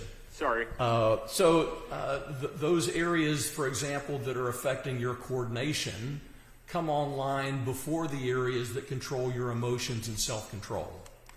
And this prefrontal area, prefrontal cortex, that handles reasoning and other executive functions, it's among the last to fully come online in terms of that synaptic pruning. And here's what that looks like, is you see that synaptic pruning spreading across the surface of the brain. And I think, as you indicated just a minute ago in your testimony, this shows the progression moving from the back of the From brain the back towards to the front, to higher order functions. That's correct. Dr. Cunningham, what is the next primary process of brain development during adolescence? The next primary process is substantial myelination. So myelin is a fatty sheath that develops along that axon to insulate it, like you would insulate a wire. And with that fatty sheath that's developing on that axon, it makes the transmission more efficient as it promulgates down that axon. And so that's also occurring in the axons of the cortex, going from the back of the brain to the front of the brain. And it results in much more efficient brain processing. And again, your frontal lobes, the command and control center, are among the last to myelinate. They're coming online later. Now, with this progressively improving connectivity and speed, that supports a lot of different features of executive functioning. And those are things like inhibiting things that are a bad idea, planning ahead, weighing risk and rewards, and simultaneously considering multiple sources of information on the fly. So you have more resources available to you more of the time. So generally speaking, what abilities come online, for lack of a better term, first in teens? Well, so for example, the physical coordination of a teenager, which largely comes out of the parietal lobes, those capabilities of exquisite coordination are demonstrated pretty early in this adolescent process. That's what accounts for a teenager's skill on a skateboard or on a bicycle or that kind of thing, while the higher order demonstrations of maturity and an effective weighing of risk and rewards, that comes on much later. Can you provide an anecdotal example of this progress from back of the brain to the front? I can. So this has probably been 15 years ago. My wife and I were on the North Dallas Tollway after dinner, headed north. It's about 10 o'clock at night. I'm speeding. I'm going 75, maybe 80. And flying by... Remember, you're under oath. I think the statute of limitations is passed. So flying by like a high-pitched swarm of mosquitoes are 4 or 5 teenagers on ninja bikes. Based on the speed they're flying by, they're doing over 100, and they all have their front wheel in the air. Well, that's a demonstration of extraordinarily developed parietal lobes, tremendously capable coordination, and almost no frontal lobes at all in terms of the hazard that they are, the life and death hazard that they are, each of them is creating for himself and his fellow riders and maybe other people on the road. Now, all of these guys have a choice about doing this. They aren't popping their wheels in the air accidentally. They are deliberately doing this, exercising choice, but with a very impaired calculus about the risk-benefit. Now, I'm sure it's thrilling. I'm sure the reward part of this is powerful. But it's so profoundly defective in its judgment against what the potential cost of that are. Doctor, you had mentioned the frontal lobes, what you termed to be the command and control center of the brain. Can you please describe what the frontal lobes of the brain do for us? Certainly. So the frontal lobes are responsible for much of what you think of in terms of personhood, problem solving, spontaneity, memory, language, motivation, judgment, impulse control, higher expressions of social and sexual behavior. So those are all emanating out of this command and control center that's among the last to come online. Doctor, can you please describe the fourth major change with brain development across the teens and into the early mid-20s? So the fourth aspect of brain development is an increase in connections between the different layers of the brain, between the cortex of the brain and deeper emotional levels. And this is important in regulating emotions.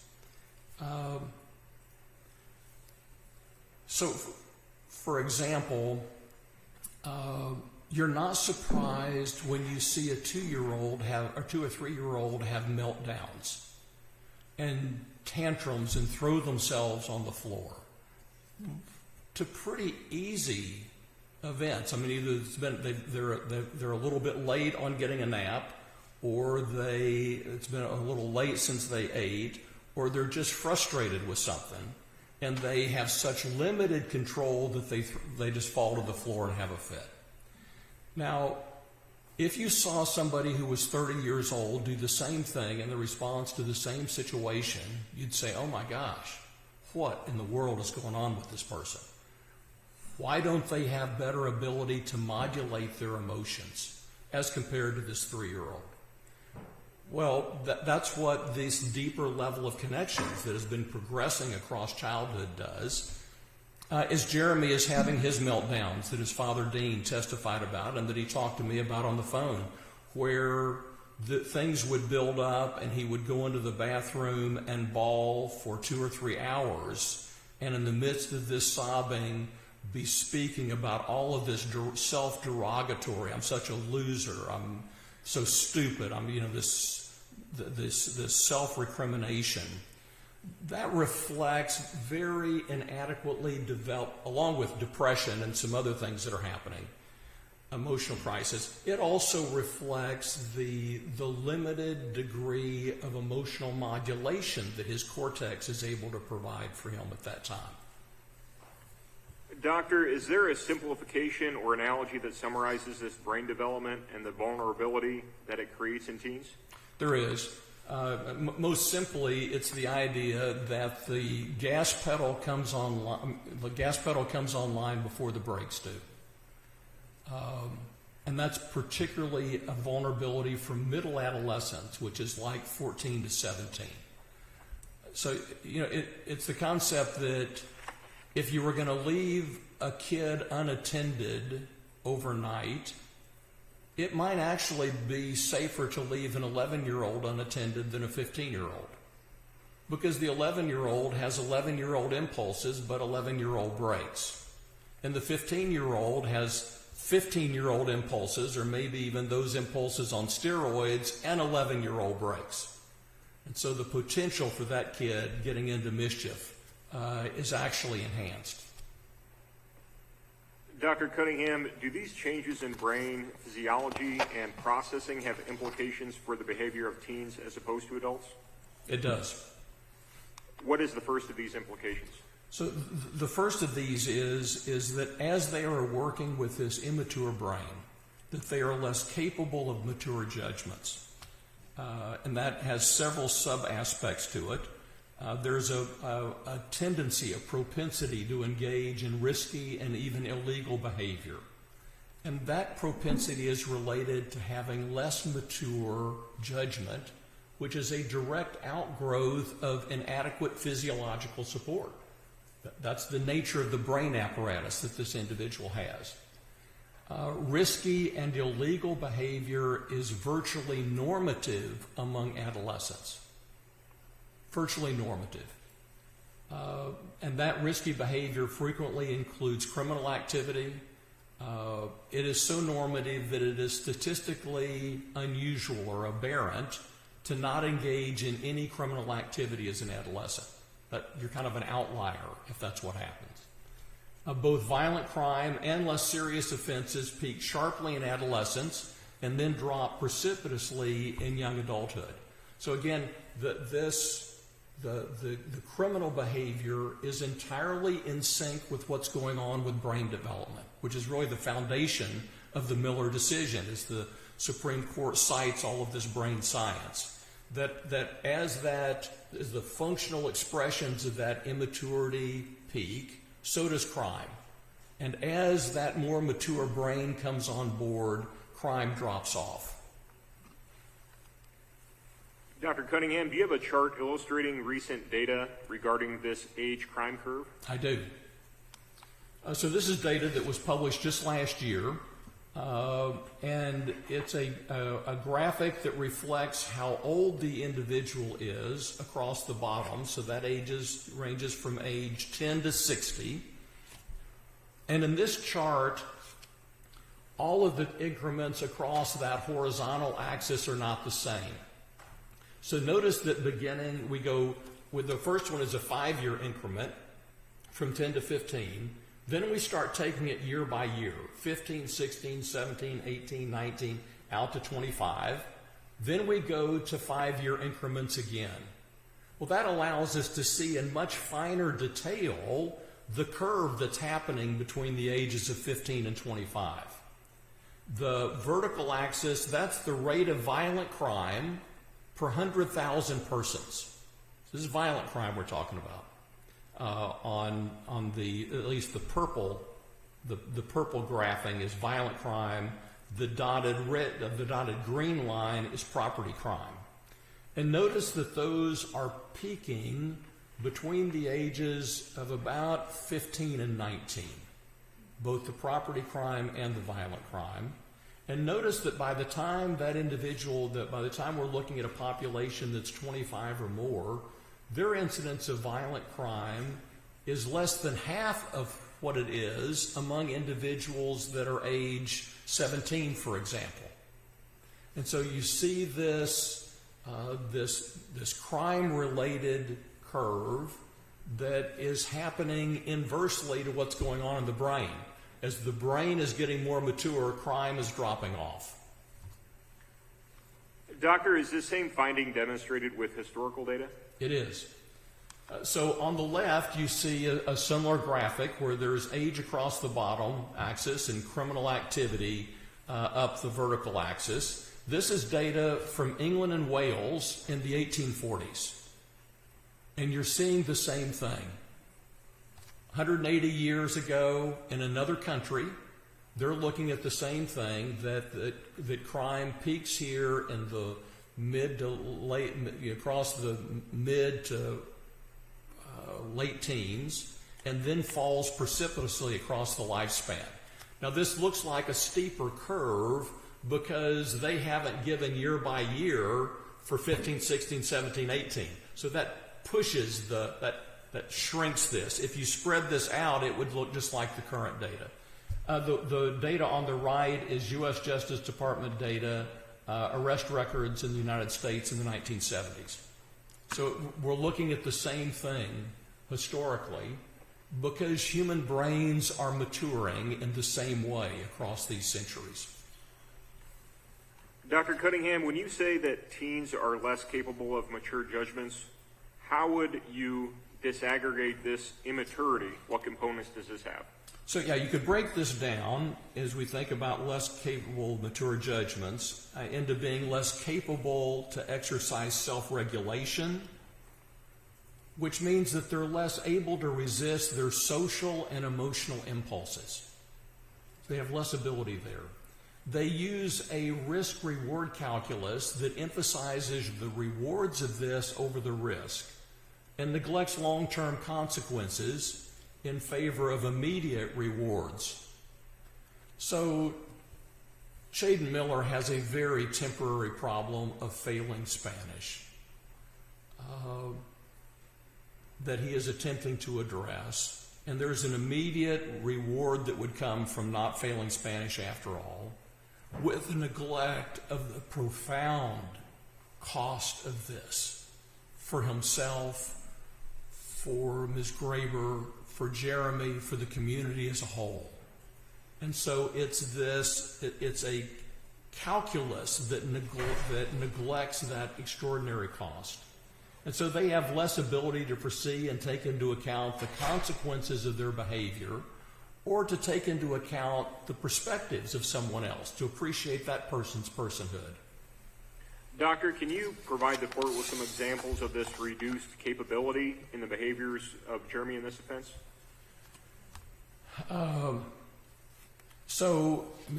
There are so many. So consistent with the testimony this morning from the detective, that the planning of this was the planning for how to carry it out. That's what the planning was for. And once that tragic act had been carried out, it's like now they're improvising about now what do we do? That the planning of this over that 2 weeks had not actually gone more than a few minutes beyond the offense. So they didn't think about that the ground was going to be too hard, or that that there might be a problem with confessing to some other people that you have done this, in terms of them not being prosecuted. So there's this improvisation that's occurring after the fact that neglects the extraordinary cost that it has. Jeremy's proceeding in this offense out of loyalty to a friend and to maintain that friend's approval and be seen positively in Shaden's eyes. So that small social reward for this enormous cost to Ms. Graber and to him and Shaden, and again, and there's so many others that have been impacted by the reverberations of this. And so it's a failure to give weight to these costs, as if they're not even on the screen. Doctor, in your response, you indicated that there was essentially 2 weeks that Shaden and Jeremy were planning this out. From your perspective as a psychologist, is that accurate? Was there two weeks of planning that these two had engaged in? Well, two corrections that I would make with that. First, that largely Jeremy seems to have outsourced the planning to Shaden, as if somehow, since he's there to assist, he doesn't actually have to be engaged in thinking this through, even though his own life is profoundly in jeopardy. As best I can tell from this plan, this is more like 15 minutes of planning that occurs recurrently over a 2-week period of time. And that planning is only about how to do it, not about how to get away with it. Now, the challenge in a murder is never to carry it out. That's a relatively... It's a profoundly serious thing, but it's a relatively simple thing to kill somebody. The problem is to do that and not be apprehended for it. That's the challenge. And so a plan that only carries you through carrying this out, but doesn't extend through how you actually avoid apprehension in a significant way, is an example of this. It's an example of an adolescent approach. If I could give an analogy, it's like you spend 2 weeks planning to run away as a teenager. And that involves securing your parents' car and getting it down the street. And you and your girlfriend spend 2 weeks talking about how each of you, how you're gonna get your parents' car, and you're gonna go by and get her, and she's gonna crawl out her window and go down the street. And so there's a plan for how we're gonna run away together that only goes as far as getting about a mile down the road. That doesn't then involve, so how will we live? Will we ever see our parents again? Will we even still like each other in 6 months, since we're only 15 years old now, or 16 years old? And so it's a plan that's elaborate up to carrying it out, to get to driving away, but that's as far as the plan goes. That's a classically adolescent plan. Dr. Cunningham, what's the next major implication of brain immaturity at age 16? So the next is that out of that brain immaturity, adolescents are more vulnerable to negative external influences. And so they are much more susceptible than adults are to the influences of neighborhood or family, or as in this case, their peers. And because they are socially dependent, and Jeremy, out of his own self-esteem, vulnerabilities, and his mom's abandonment and other deprivations that I'll talk about, Jeremy is unusually socially dependent as a teenager. And that makes it difficult for them to extract themselves out of a corruptive situation or even out of a plan like this, where once he said yes, extracting himself from this would require some degree of ego strength and autonomy and independence, which he is sorely lacking. And so the other thing that happens from a simply physiological standpoint is that that even beyond this social dependence, that a teenager's brain actually percolates, processes information differently depending on whether another teen is present. So, for example, they do in the lab, they would do functional imaging like a PET scan, where you're measuring brain metabolism as somebody is actively thinking about a task. And so you're doing that, and one area of the teenager's brain lights up as they're working on a task. You bring another teenager into the room, and different areas of their brain start lighting up trying to process the same task.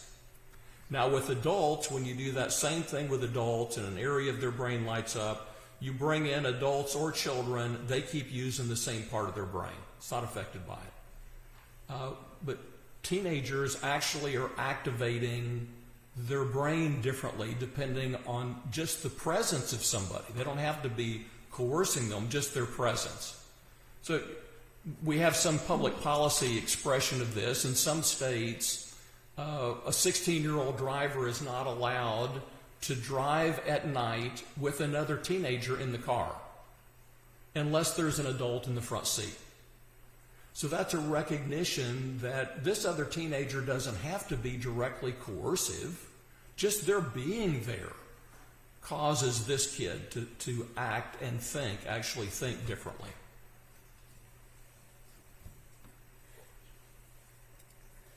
Dr. Cunningham, can you again please provide some examples of this reduced capability in the behaviors that you observed in this offense?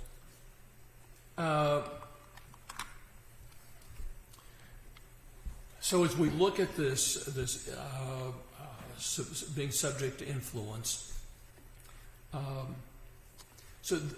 this is an offense that by my analysis, neither Jeremy nor Chaden could have carried out independently. They needed the borrowed ego strength of another kid to be there. So Chaden tries to recruit Dill before he approaches Jeremy.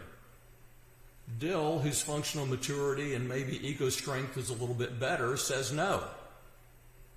Now, Chaden, out of his limited understanding of the magnitude of what he's proposing and his limited theory of mind, his limited ability to be in the heads of somebody else, he doesn't realize that once he's floated this issue to Dill and Dill says no, he can never now go through with it. He can't now go forward to kill Ms. Graber because here's Dill, who first thing upon this is likely to then inform law enforcement, gee, Chaden was talking to me about this. But Chaden is not snapping to that. So he's attempting to recruit a Confederate to kind of shore up his own ability without realizing the implications of what he's done as he makes that overture. So that would be one example of this participation in it. And Jeremy similarly has never been engaged in serious violence before this.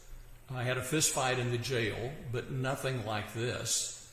And so it's difficult to imagine that Jeremy is ever in this situation but for a good friend who's there with him in it. And you get this synergy my father has a saying about this and about what happens as you add another kid to the mix, and that is that one boy is a boy, two boys are half a boy, and three boys are no boy at all.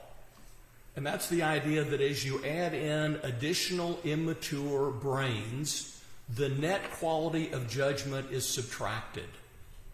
Now, you may know this from having a latchkey kid, that the rule is that your 13-year-old can come in the house, but nobody else comes inside. Because if you have another boy come in, the likelihood of misadventure quadruples, and if three boys come in, anything can happen. And so it's this idea that the net quality of functioning is reduced as you add another boy to the mix. Doctor, are there additional components of this vulnerability to negative external influence? There are. So we can also identify that there is a developmentally based desire for approval. That's normative. That's supposed to happen, that you want the approval of your peers. And then along with that, a fear of rejection. And so, as Jeremy in his proffer says that he didn't want Chaden to view him as a pussy. Some of that is this fear of rejection, this fear of being viewed in a negative way. Now remember, Jeremy already is deriding himself and has such seriously flawed self-esteem coming out of the deprivations and abandonment of his childhood, that he is acutely vulnerable to this notion of being viewed negatively by somebody who's been his friend for a long time. And of course, that approval part of it is only a part of it. It's also this experience of having a friend and the developmental focus that makes that agenda primary on top of everything else. Because of these dynamics, teenagers are far more likely to commit crimes in groups or in a context where they experience peer pressure as being part of the motivation for it. One of the things that happens with brain development and also the accrual of functional maturity, we all develop the social skills to resist those influences, to tolerate some disapproval, to swallow a rejection, as we would maintain our own view of our own interest and our own view of what's the right thing.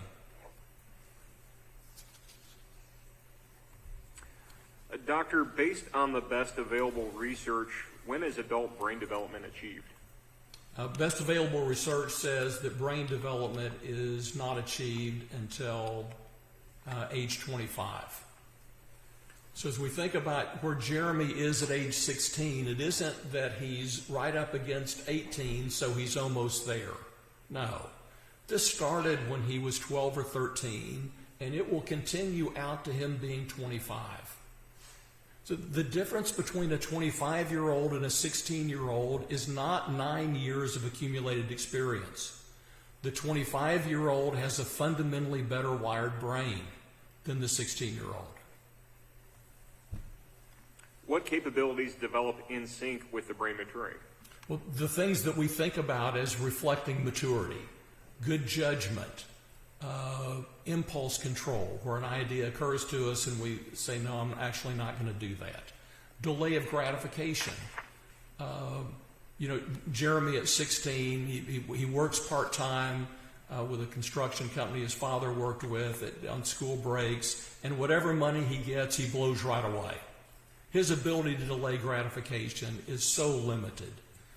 With time, he'll develop an ability to delay, and with brain development, he'll develop an ability to delay that gratification, to save up, to think of long-term goals.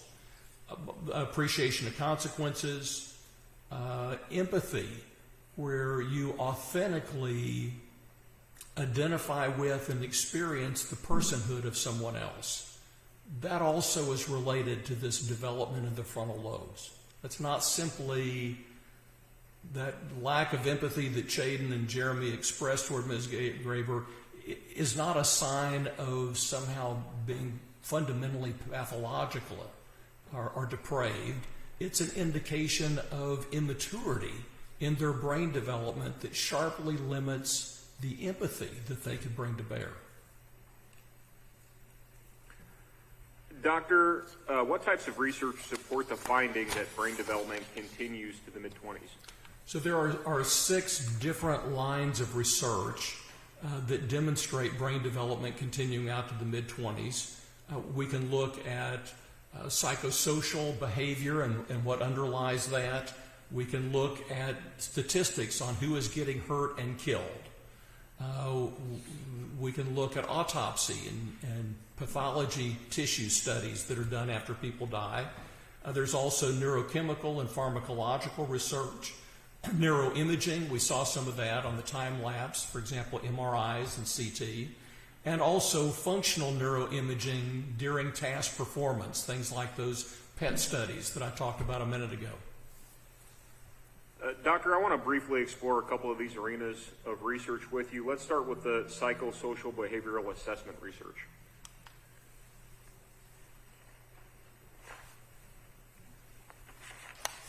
From this body of research, what functional capabilities are continuing to develop to the mid-20s? So you can see these in an array of what's emanating out of the growth and capability in the prefrontal cortex, this front part of the brain.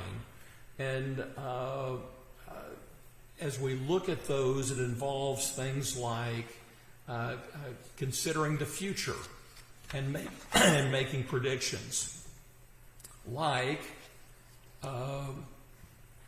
if I tell my good friend John Burnett all about this, John Burnett is not in the mafia. He is not a hardened criminal. He's just this middle-class, regular kid. And upon hearing this will be way too much for him to carry. And he's either going to need to talk to another peer about it, or he's going to need to talk to a parent about it. And as he talks about it, this will very likely come back to the attention of law enforcement. So Jeremy's ability to consider the future and make predictions about it that seem obvious to us about what the social chain is of what will happen as you confess to John Burnett, or as you are confessing and sending photos to a couple of your gaming friends in another state. It's this profound inability for someone who is otherwise intelligent to be able to project into the future. Other things that are a part of this: organizing your thoughts and problem solving, forming strategies and planning that goes beyond just the act, but then what happens next. Inhibiting inappropriate behavior, considering multiple streams of information at the same time, weighing consequences, modulating intense emotions that would limit those kind of meltdowns that he has in the bathroom every month or two.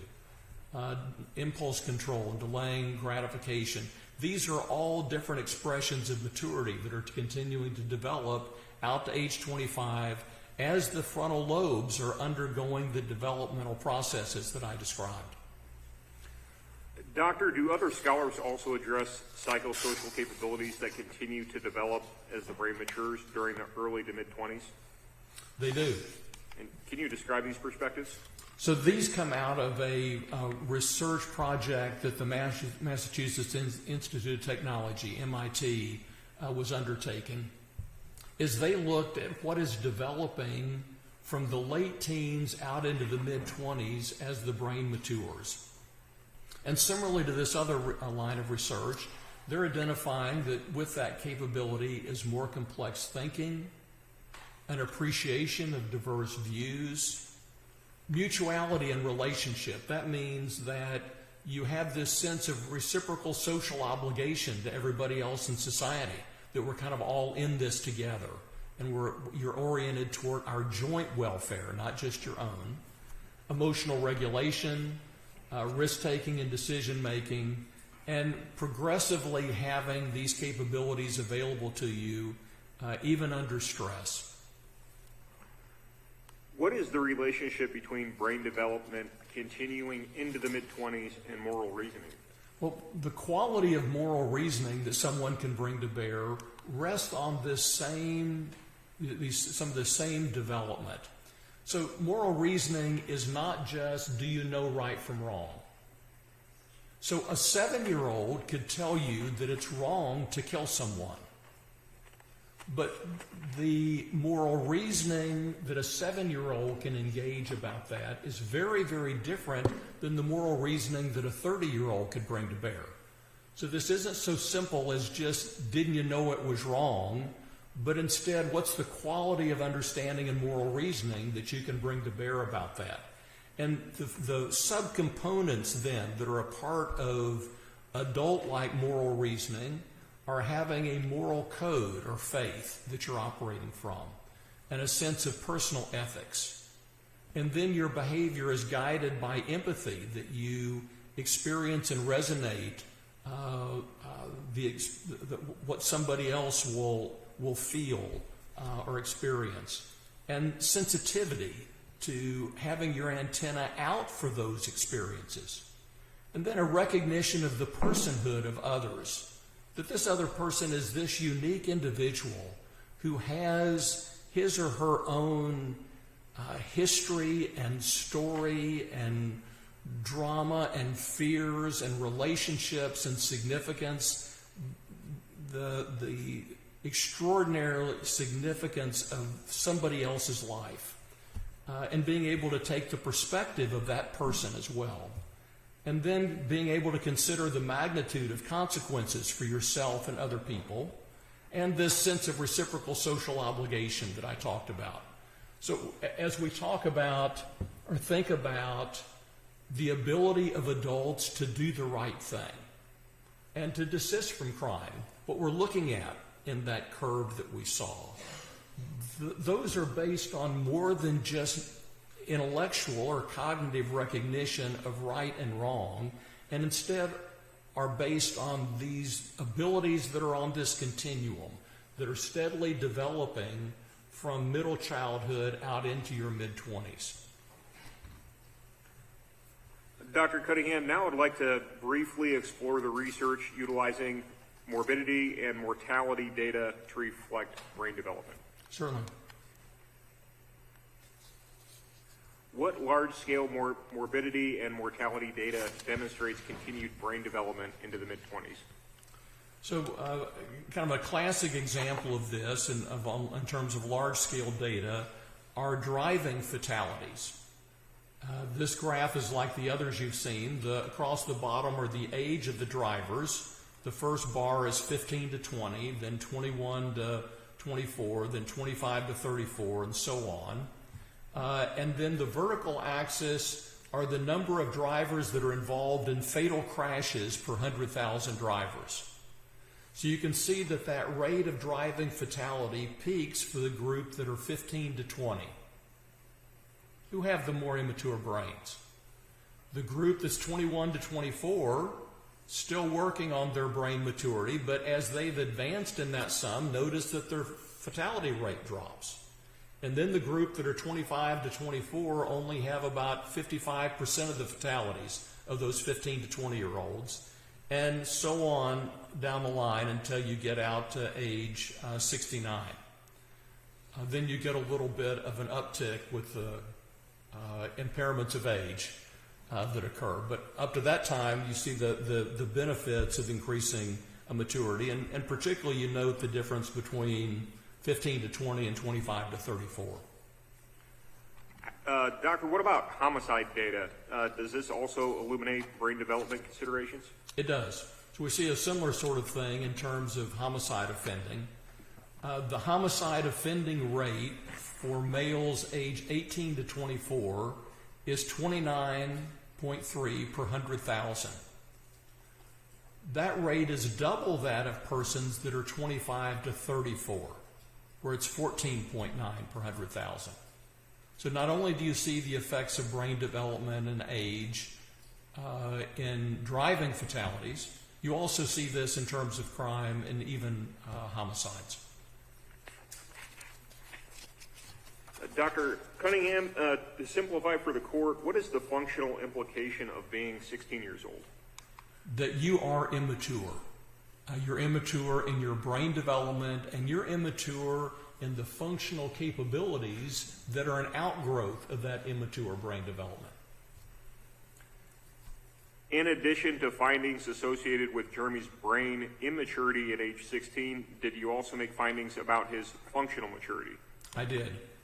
I found him to exhibit particular functional immaturity. In other words, that he is less functionally, at that time, was less functionally mature than most 16-year-old age mates. What is the most glaring demonstration of Jeremy's particular functional immaturity? His participation in this offense. In the contrast, an overture is made to Dill. He has enough functional maturity to say no. An overture is made to Jeremy, and he doesn't have it. And I think that's part of what is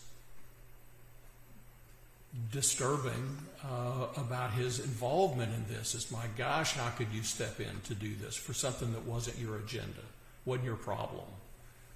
And I think it goes to this particular functional immaturity. Dr. Cunningham, what factors may result in particular immaturity exacerbating the brain immaturity shared by all 16-year-olds? So there are 4 different areas of adversity that may end up affecting functional maturity, the ability to take advantage of at least where you are at age 16. There can be issues that are a function of the wiring of the brain, neurodevelopmental factors that may result in somebody operating with lower functional maturity than their age mates. There may be psychosocial adversities.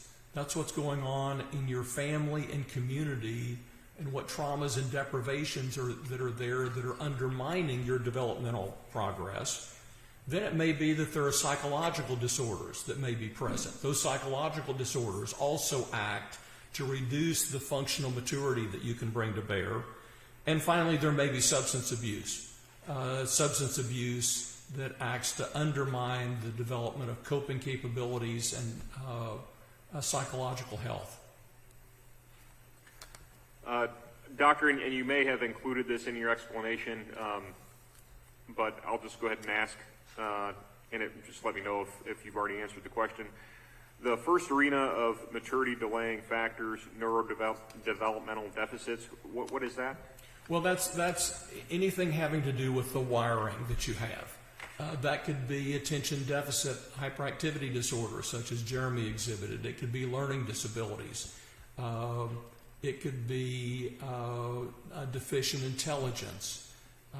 It could be neurologically adverse events like huffing glue or paint, or anoxias that have occurred for one reason or another. It's anything that negatively impacts the wiring of the brain. Dr. Cunningham, were such neurodevelopmental deficits in Jeremy addressed in your next finding? They are. What was that? My second finding is Jeremy's functional maturity was delayed by untreated attention deficit hyperactivity disorder. Does your discussion on this finding begin on page 19 of your report? It does.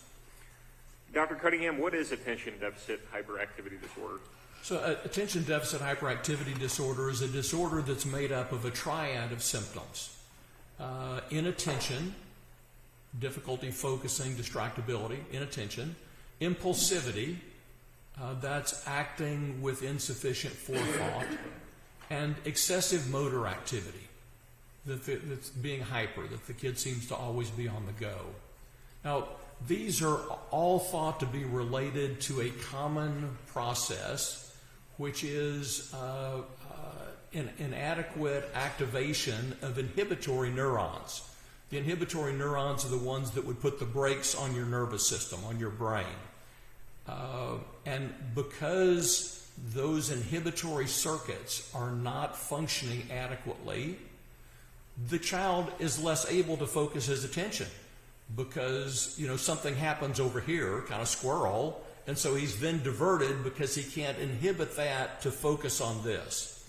The same thing with responding to impulses, of not putting the brakes on those. And even the excessive motor activity is about those inhibitory neurons not slowing down the circuits. Doctor, does the presence of ADHD place a child generally at greater risk for other disorders? It does. Can you explain that for us? So this is based on large-scale data, over 61,000 children, including 5,000 with ADHD. And we're examining comorbidity. Comorbidity means one disorder is there with another one. And 4 different categories were examined in this study. And we've got the kids with ADHD and the kids with no ADHD. So for learning disability, the kids with ADHD were 9 times more likely to have a learning disability. 46% versus 5%. They were 13 times more likely to have conduct disorder. That's a pattern of more serious behavior disturbance in childhood.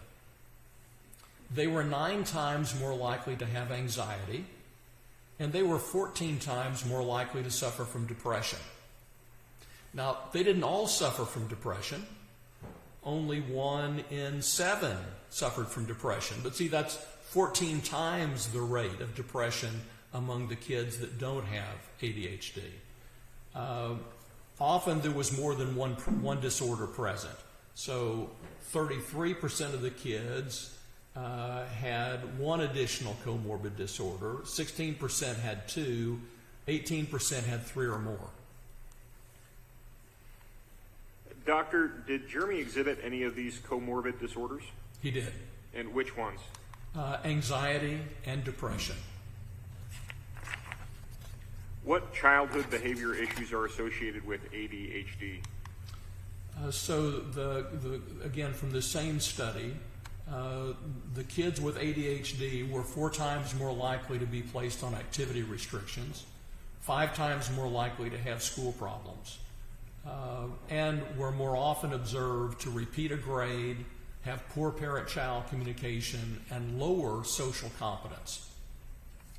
Dr. Cunningham, were any of these increased risks realized in Jeremy's childhood? They were. Which ones? So his father has him on chronic activity restriction, and he's getting in trouble at school periodically.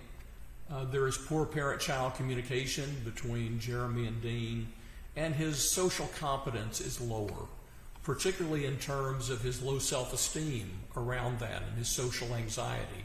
As he's observed from the outside, other kids don't seem to see him as being socially incompetent, but his experience of that himself is of being socially incompetent, and that then interferes with his ability to relate.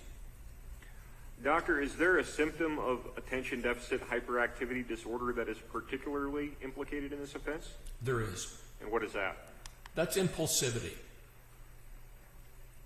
As we consider the role of planning in Jeremy's behavior in this offense and whether this was impulsive, what considerations are important to bring to bear? So it's critically important to understand that there are 2 types of impulsivity. There's reactive impulsivity and judgment impulsivity. Now, reactive impulsivity is an immediate response to provocation, opportunity, or urge. Somebody bumps into you and you shove them. So that's spontaneous with little planning or preparation.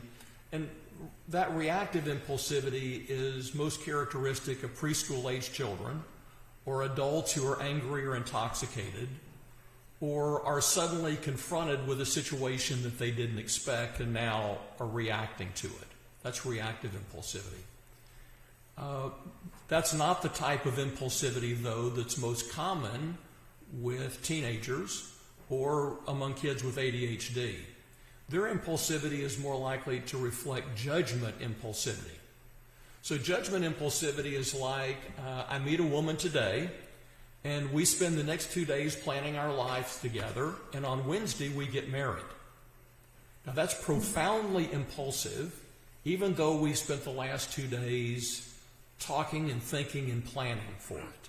That's judgment impulsivity. So there's planning, but it's ill-conceived. with an inadequate weighing of consequences, and very often a curtailed future projection. It's like the projection is only as far as we get married and we ride off into the sunset, or we get down the road in the car, or in this instance, okay, now tragically Ms. Graber is down. Okay, now what? That's that curtailed future projection.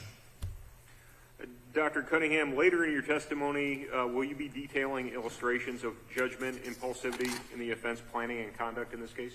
I will, and those are numerous.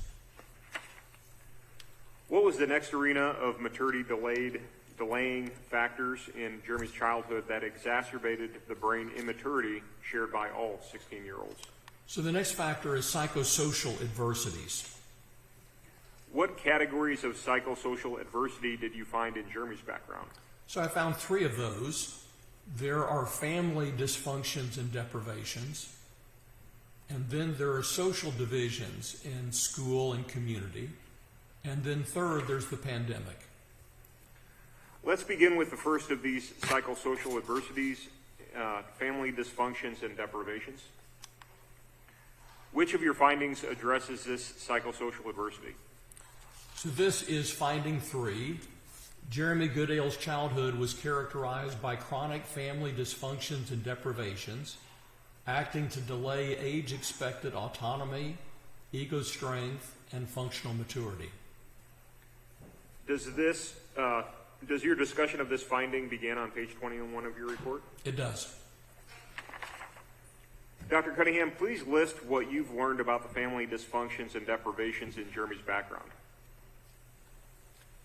I seem to have lost the screen that I have.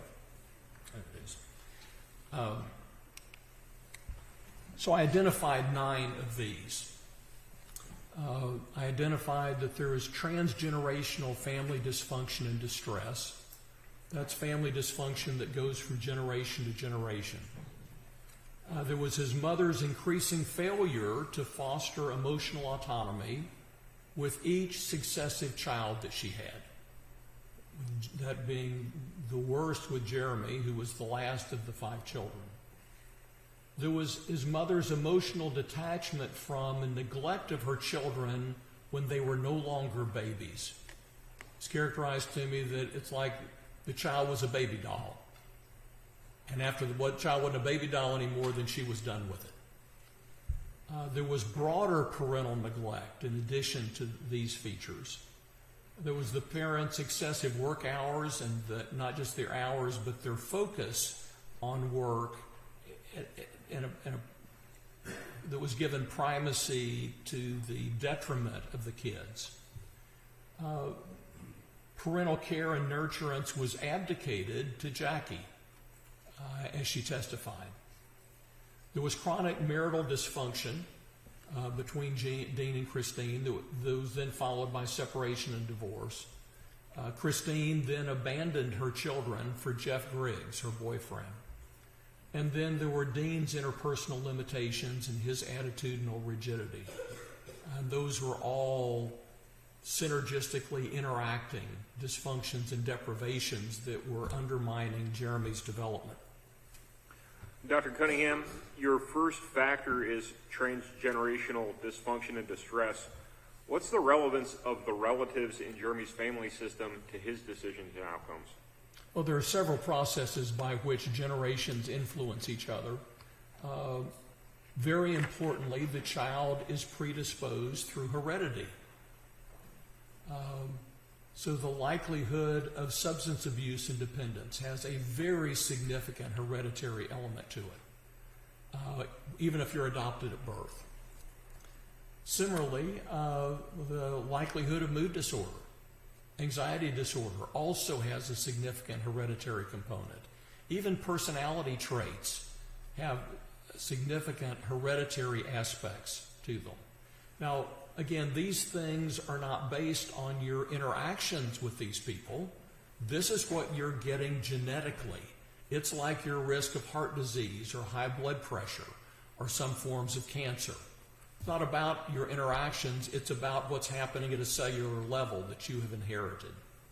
And so that's a major way that generations impact each other is through heredity. Then there are some other mechanisms that are based on what's happening psychosocially in a family. The first of these is scripts. Scripts are the unwritten story of how your life is supposed to go. And that story is based on, that self-created story is based on your observations of your parents and siblings and stories about your grandparents or extended family, to some extent perhaps on the community around you. And on the basis of that, a script for your life is developed.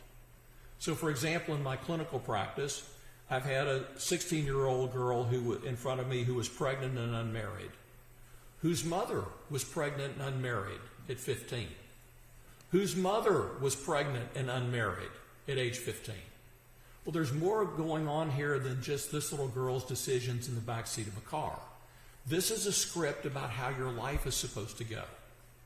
Now, those scripts may either be positive or negative, depending on kind of what the raw materials are. For example, I've interviewed a school teacher in the inner city on a case that happened there, and she was talking about sitting her class in small groups where there was a discussion about what they wanted to be when they grew up. And some of the little boys would say, when I go to prison, because everybody in their life has gone to prison. This is part of the script of what happens to you. Or alternatively, it never occurred to me not to finish high school. It never really occurred to me not to finish college. That's just kind of what you did. And so those scripts may be functional or they may carry someone in harm's way. Another multi-generational process is modeling. Modeling is where you catch yourself doing the thing your parent did that you swore you never would. So that's imitation whether you wanted to or not. And that modeling may be based on what you see your parents doing or sibling, or it could be your siblings and what you observe from them. And then there's a third process called sequential damage. Sequential damage means that Christine was damaged as she was growing up by an alcoholic father, by the divorce of her parents, by being tasked with raising her own younger siblings. Christine was damaged by her own developmental experiences. She becomes an adult and begins to have children, but she is a damaged person. And so she loves her children, but she loves them badly, and she damages the next generation. Dean is damaged by the alcoholism of both of his parents, by their chronic conflict, by their domestic violence, by his father's womanizing and even involving him as a subterfuge for pursuing that. Dean is damaged by that and by, I think, some hereditary interpersonal disfluency that is in his family system. And so as he goes about parenting as well, he comes into that being a damaged person. And he loves his children, but it's in the face of those impairments that limit him. So that's this notion of sequential damage. Doctor, as we talk about this first factor, transgenerational dysfunction and distress, in Jeremy's family system, have you prepared a family tree to assist the court's understanding? I have. Can you share that with us now? Certainly. So on this family tree, the females are ovals and the males are squares, or rectangles. Everybody that has a genetic relationship with Jeremy has a solid line around their shape. If there's a dotted line, that means they're part of the family system, but there's no hereditary relationship. And so at the top, we got the paternal family on the left and the maternal family on the right. The very first level are the grandparents. So you have Richard and June Goodale, Dean's parents, Jeremy's grandparents. They're married to each other and they have 4 children. Richard is subsequently married twice. And June is married once. So that's at the grandparents' level. Then on the maternal side, the maternal grandparents are Bernard and Heidi Boyer. They have 2 children of their own, Christine and Eric. Then Bernard is with Yolanda and has 2 children with her. And Heidi is with Sylvan and has 2 children with him. Then we're pulling Christine down with a dotted line so that she is then married to Dean. And they have 5 children. Then she ultimately has another common law, at least, a partner, Jeff Griggs. And then the dates of birth of the years of birth are also reflected. Dean is the third of 4 boys. He is 11 years older than Christine as they get together. And then Jackie's born in 95, Camille in 96, Sophia in 98, Olivia in 2001, Jeremy in 2005. So that's kind of our family system as we would map it in a family tree or what psychologists call a genogram. Doctor, using this family tree, can you please describe some of the transgenerational dysfunction and distress in Jeremy's family system? I can. So first, the shapes that are shaded in gray, I just don't have information about. So I don't know what their outcomes are. So that's why they're shaded in gray. Everybody who is shaded in yellow has a history of drug or alcohol abuse. Now, that's important because the most powerful risk factor for drug and alcohol abuse is heredity. And so, as Jeremy has a significant marijuana dependency, then the presence of alcohol and drug abuse in his family background becomes really important to understand how he came by that and what his own choices have to do with it. Now, the presence of alcohol or drug abuse doesn't just affect the likelihood of that outcome, it also increases the likelihood of mood disorder. So these 2 things are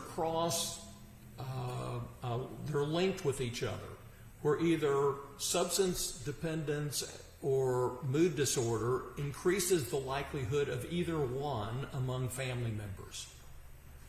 All right, so everybody who is in yellow has a history of drug and alcohol abuse. Everybody with a heavy red line around their shape has a history of mood disorder. So that includes the paternal grandmother and Christine and 2 sisters and Jeremy. Everybody with a heavy blue line around their shape has a history of interpersonal disfluency. And that includes Richard Goodale, the paternal grandfather, Neil, the paternal uncle, and Dean. Those that have the dotted field in their shape have a history of criminal activity in their youth. And so that's 2 paternal uncles, Dean and Jeremy. And then those that have the circle with the line through it, that reflects dropping out of high school. And that includes Christine, Jackie, Camille, and Sophia. Dr. Cunningham, you have specified mood disorders, substance dependence, and interpersonal disfluency on the family tree. What is the significance of this in Jeremy's family system? Well, those all then increase the risk of his having those same issues. So remember that alcohol and drug abuse and mood disorder share this cross-genetic vulnerability. That involves, one of the other involves a lot of shapes in Jeremy's family system. There is significant loading for him to have both substance issues and mood disorder, given the loading that this has in his family system. And interpersonal disfluency also has a hereditary aspect to it. And some of Jeremy's social anxiety and lack of confidence and that sort of thing, as well as even his navigating of this situation, reflects some social disfluency. Doctor, are there broad scientific findings that support the role of heredity in substance dependence, mood disorders, and psychological disorders, and even personality characteristics? There are. From your analysis of the family deprivations Jeremy experienced, how would you explain the parenting dysfunctions of Christine? So it's kind of an overview. We've listed out, here are the deprivations that Jeremy experienced. How do we understand how these occurred in his family of origin? And we'll begin with Christine.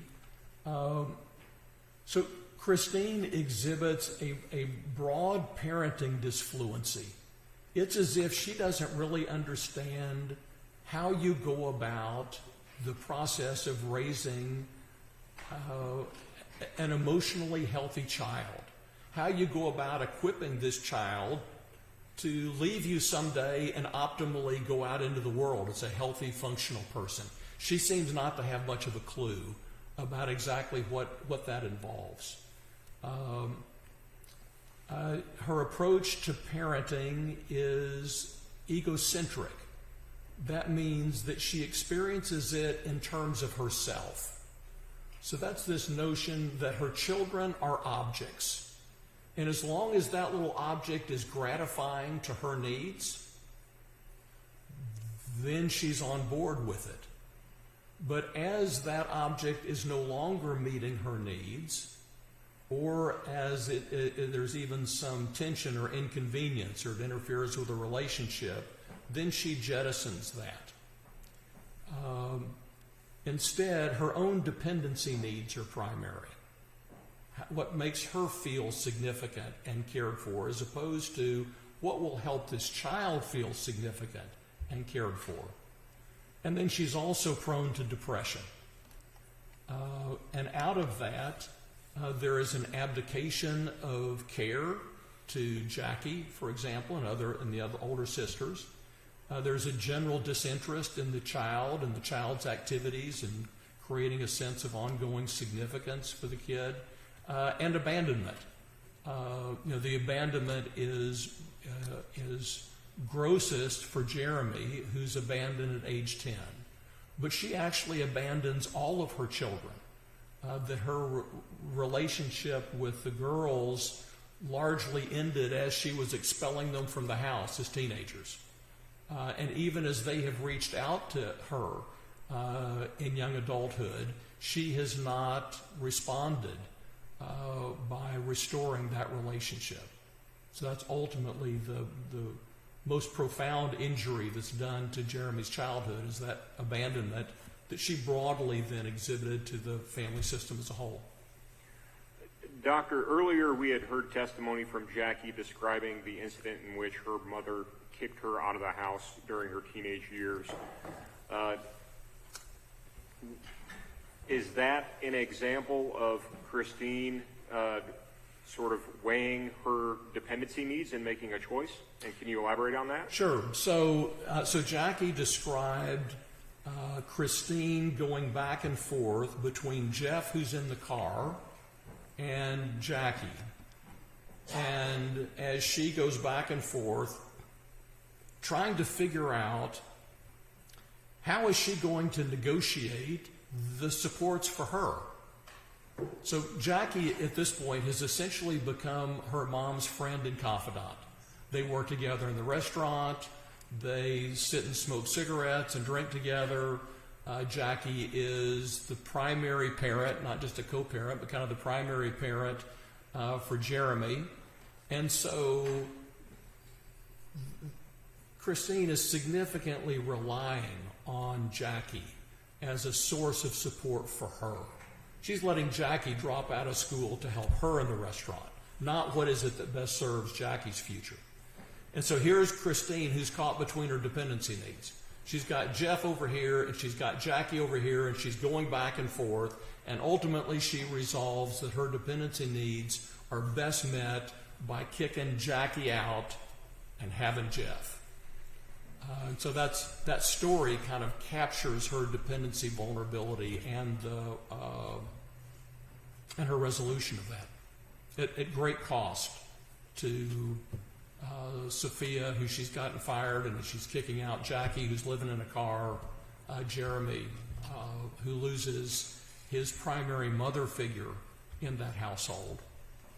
And then ultimately she expels Jeremy by leaving herself.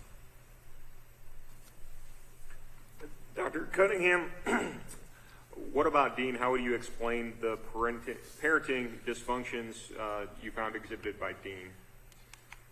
So Dean also exhibits significant parenting disfluency, even though he's well-intended.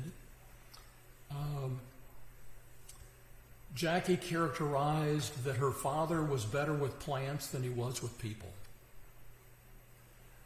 That there's something about the process of relationship that he doesn't entirely get. And he's also egocentric in a different sort of way than Christine. Where Christine was egocentric, oriented around her dependency needs, Dean is egocentric about his ideas, about his ideology, about what he thinks, what his ideas about the smart thing to do, what other people should do, the vaccine, schooling, food, politics, woke, transgender. I mean, these ideas that he has within his own head end up being more important than the relationships of engaging, which he has had great difficulty doing with his children, and is semi-estranged from several of his daughters. Or they've agreed not to discuss anything except a narrow range of topics. And then Dean was heavily oriented toward his work, and was a hard worker, but heavily oriented toward that work and toward contributing to this kind of food aspect of the Maharishi movement. You get a sense of Dean's parenting in his response to seeking treatment for Jeremy that he testified about to today. So as I understand Dean's kind of orientation toward psychological and physical health, so you need to be physically and spiritually centered by meditating, and then you need to keep your body well integrated with all of that by eating properly, eating organic foods and avoiding vaccines and medicines and that kind of thing. And that's what will make you happy. That's what will create attending to those things will result in everything being good. So he takes Jeremy to a functional medicine specialist. So Jeremy is devastated by the abandonment of his mother and by the other neglect that I'll talk about. He desperately needs someone to talk to relate to give him some sense of connection as he is just lost as a goose as an early adolescent carrying all of this history. And Dean takes him to a provider whose primary focus is going to be on getting his body balanced, and where the consultation with the psychologist is a part of it, but it's like once a month. Now, admittedly, even that didn't happen. But it's as if Dean doesn't actually have a good grasp of what it is that's happening to somebody who's hurting, and how do you relate to them about that. And so as a result, he ends up being emotionally detached. He's plugged in on prescribing what you need to be doing, or what you need to do to fix this, or what the ideals are, but he's detached from actually relating. Jeremy described that there was a period of time where they went camping some, and then that stopped. It's like then it was that wasn't sustained. He was also unreliable out of his work focus. So Jeremy is supposed to be picked up from the Maharishi school, and he's still there waiting for his dad after all the other kids have been picked up, and even all the teachers have gone home except one, who's not allowed to leave while a student is still here. So the school talks to Dean about that. You really need to get here to pick him up. And it still happens after that. Eventually, The last teacher just says, "So Jeremy, is your dad coming?" "Yeah, I think he'll be here." "Okay, see ya." So there's an unreliability aspect. Even as Dean talked about securing counseling services for Jeremy across a 3 or 4 year period of time, but actually we had to be talking about a 5-year period of time. That needed to start when Mom left when he was 10, out to age 16. That's 6 years of risk. Jeremy's having these meltdowns along the way at 13, 14, 15. And I heard him describe some attempts that were made, but not actually making it happen. Going to the counseling center and making that happen, securing those resources. And then it also has been characterized by estrangement. Jeremy and Dean were estranged within the household because Jeremy was unable to structure himself, and their relationship turned increasingly punitive. And then Dean has been somewhat estranged from his daughters as well, closest now to Jackie, but has some degree of estrangement with the others.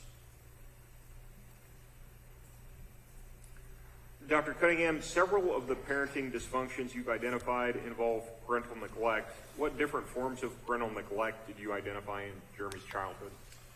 So there was neglect of autonomy, of helping create somebody who could be a portable person with ego strength and the ability to say no and to recognize himself as being separate. There was neglect of nurturance. There was household neglect, just in the general conditions of the household. There was hygiene neglect on making sure that Jeremy got a bath regularly and put on clean clothes. There was neglect of structure, even things as simple as like getting picked up from school. There was neglect of social engagement. They lived 6 miles out of town. Jeremy might have a friend come home from school once or twice a month, but there was not a sense of the importance in childhood of routine interaction outside of school with your peers and having a best friend and what that does in development. Similarly, he played a little bit of sports. He did a season or two of Little League and a season of soccer over here. His Little League experience was unsuccessful because he was always afraid of the ball, because nobody had played catch with him enough for him to get the skill of not being afraid of a fly ball descending on him and hitting him in the face. There was neglect of medical care, neglect of mental health care, and a neglect of emotional support. So there are many different types of neglect that he suffered. Dr. Cunningham, you specified neglect in fostering autonomy. Please describe the role of fostering autonomy in effective parenting. Sure. So the job as a parent is to work yourself out of a job. So you are increasingly equipping this child and helping them grow the muscles to take care of themselves. And are titrating kind of what you provide in the service of helping them steadily gain independence, and also making sure that they are absorbing enough love and support that they actually have those inner resources inside. And that aspect of fostering effective autonomy was one that was negatively impacted in some pretty primary ways early in Jeremy's childhood and in fact continuing on out into his adolescence nearly. What happens when autonomy is not fostered or supported in childhood?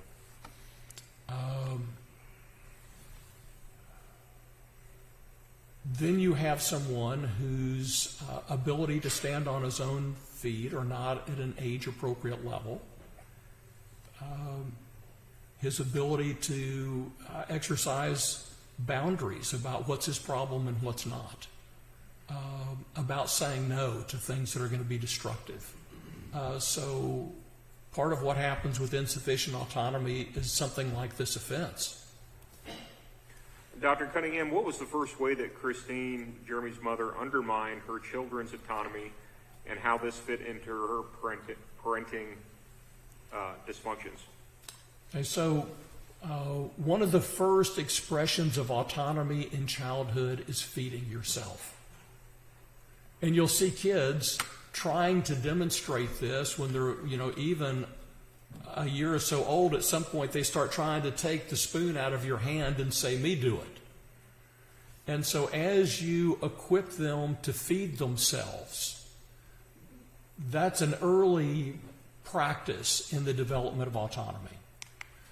So Christine, by contrast, as we think about this very early fundamental way that autonomy is encouraged in a child, Christine was continuously breastfeeding for 15 years.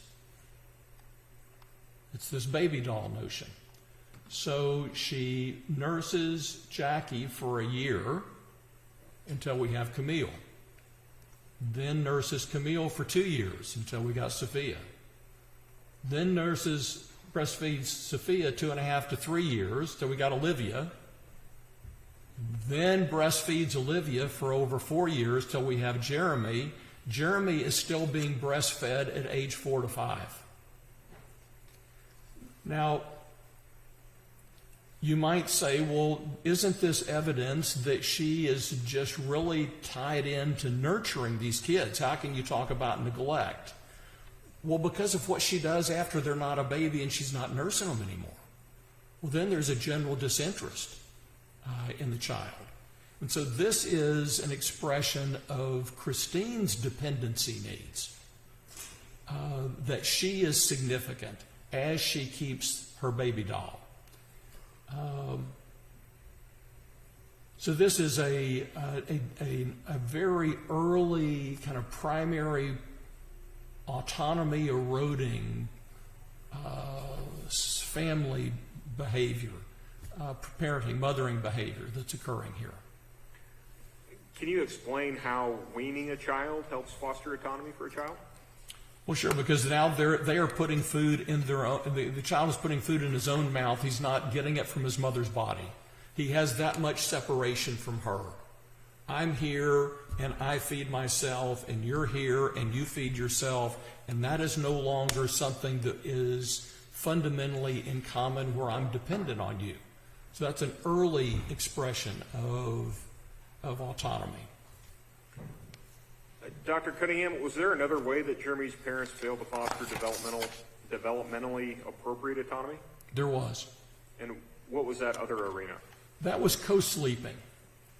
So Christine's pattern was that until the child was weaned, that child would share the marital bed, be in bed with her and Dean.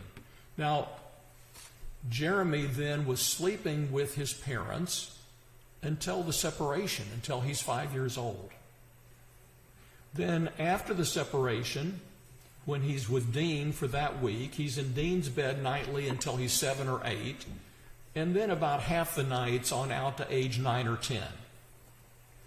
With Christine, he's sharing her bed until he's 10 years old, until she leaves him. Now at times, he slept on a futon in Christine's room. There was also a period of time where they moved to a house where he slept in a bunk bed, I think with another sibling in that bunk bed arrangement. But primarily to age 10, he's sleeping with an adult. Doctor, can you explain the role of child sleeping in his own bed as that helps foster autonomy? So one of the things that happens is the child is in his own bed, is that then he has to deal with his own fears. He has to soothe himself from his anxiety.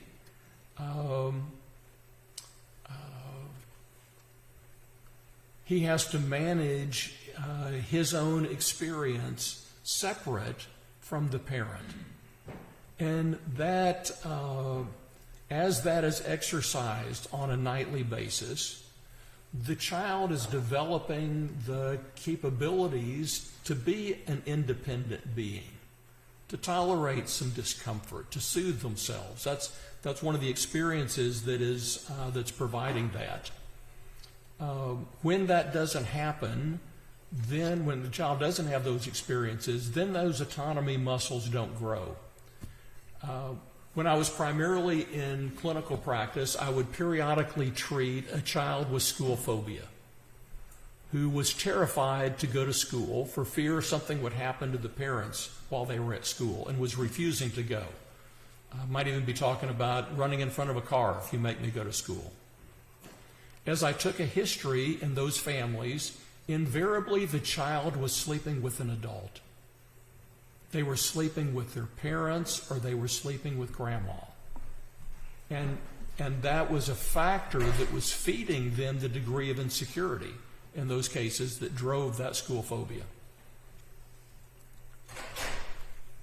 Doctor, I think we discussed this a few minutes ago, but how were deficits in autonomy reflected in Jeremy's participation in this offense?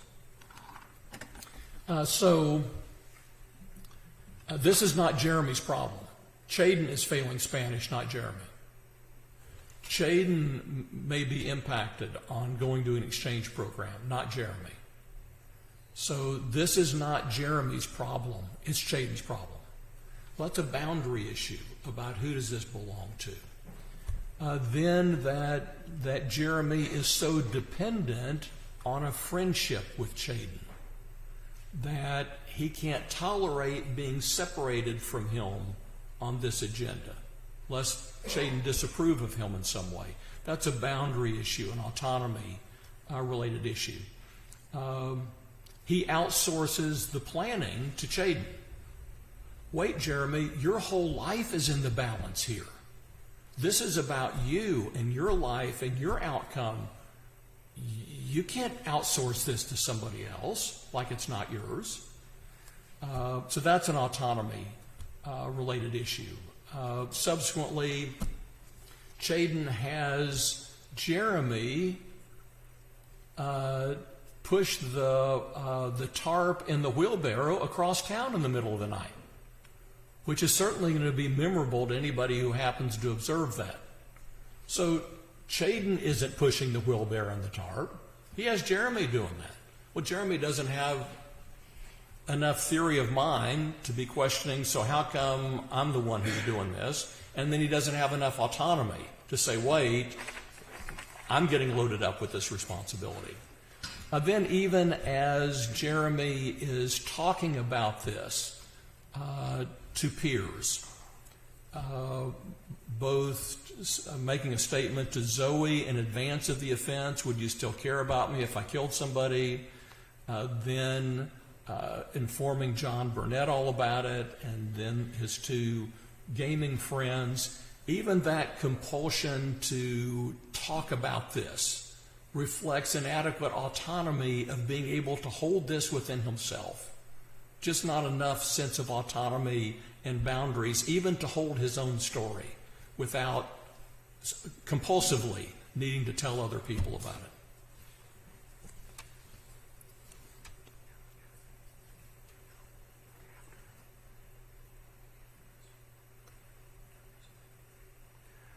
Doctor, did you observe any deficits in Jeremy's autonomy reflected in his behavior following the offense?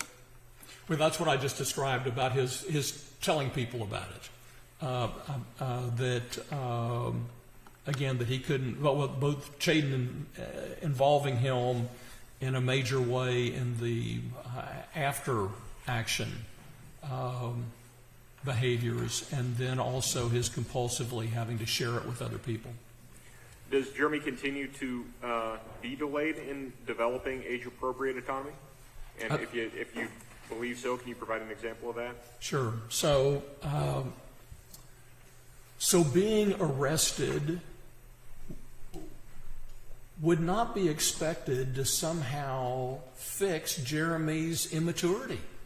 There's nothing about being arrested that would suddenly advance you from 16 going on 14 to 16 going on 30.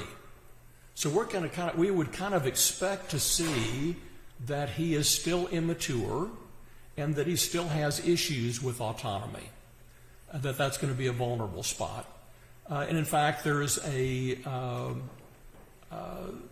instance in the jail that happens where there is an inmate who's put in with them who is not bathing and who is being disrespectful in other ways, allowing his pants to sag so that his genitals are exposed at times, and then smells really bad because he's not bathing.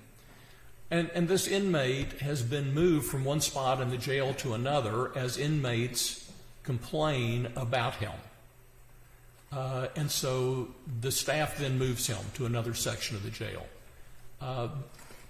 This is a typical kind of inmate situation where inmates will advise staff, if you don't move this person, they're going to get hurt.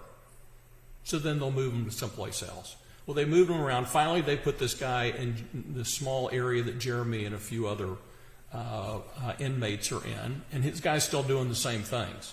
And Jeremy asked the staff to address it, asked them to move him, speaks to them about it several times, and nothing happens. Asked the guy to take a bath, and the guy's unresponsive, the inmate's unresponsive to that. So there's an older inmate who is talking to Jeremy.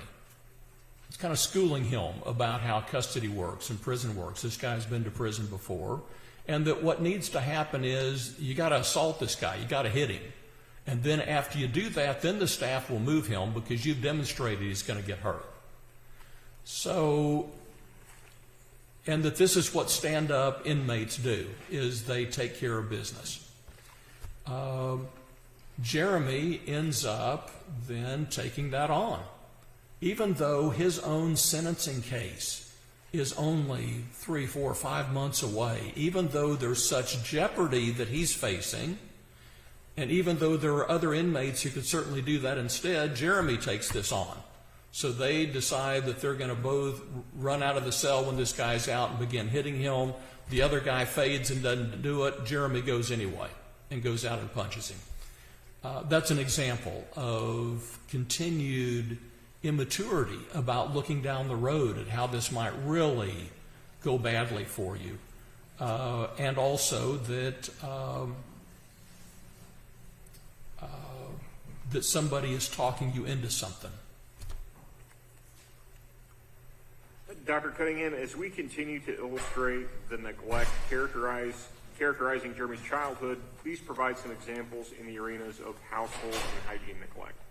Certainly. So in the household, there were mountains of dirty laundry.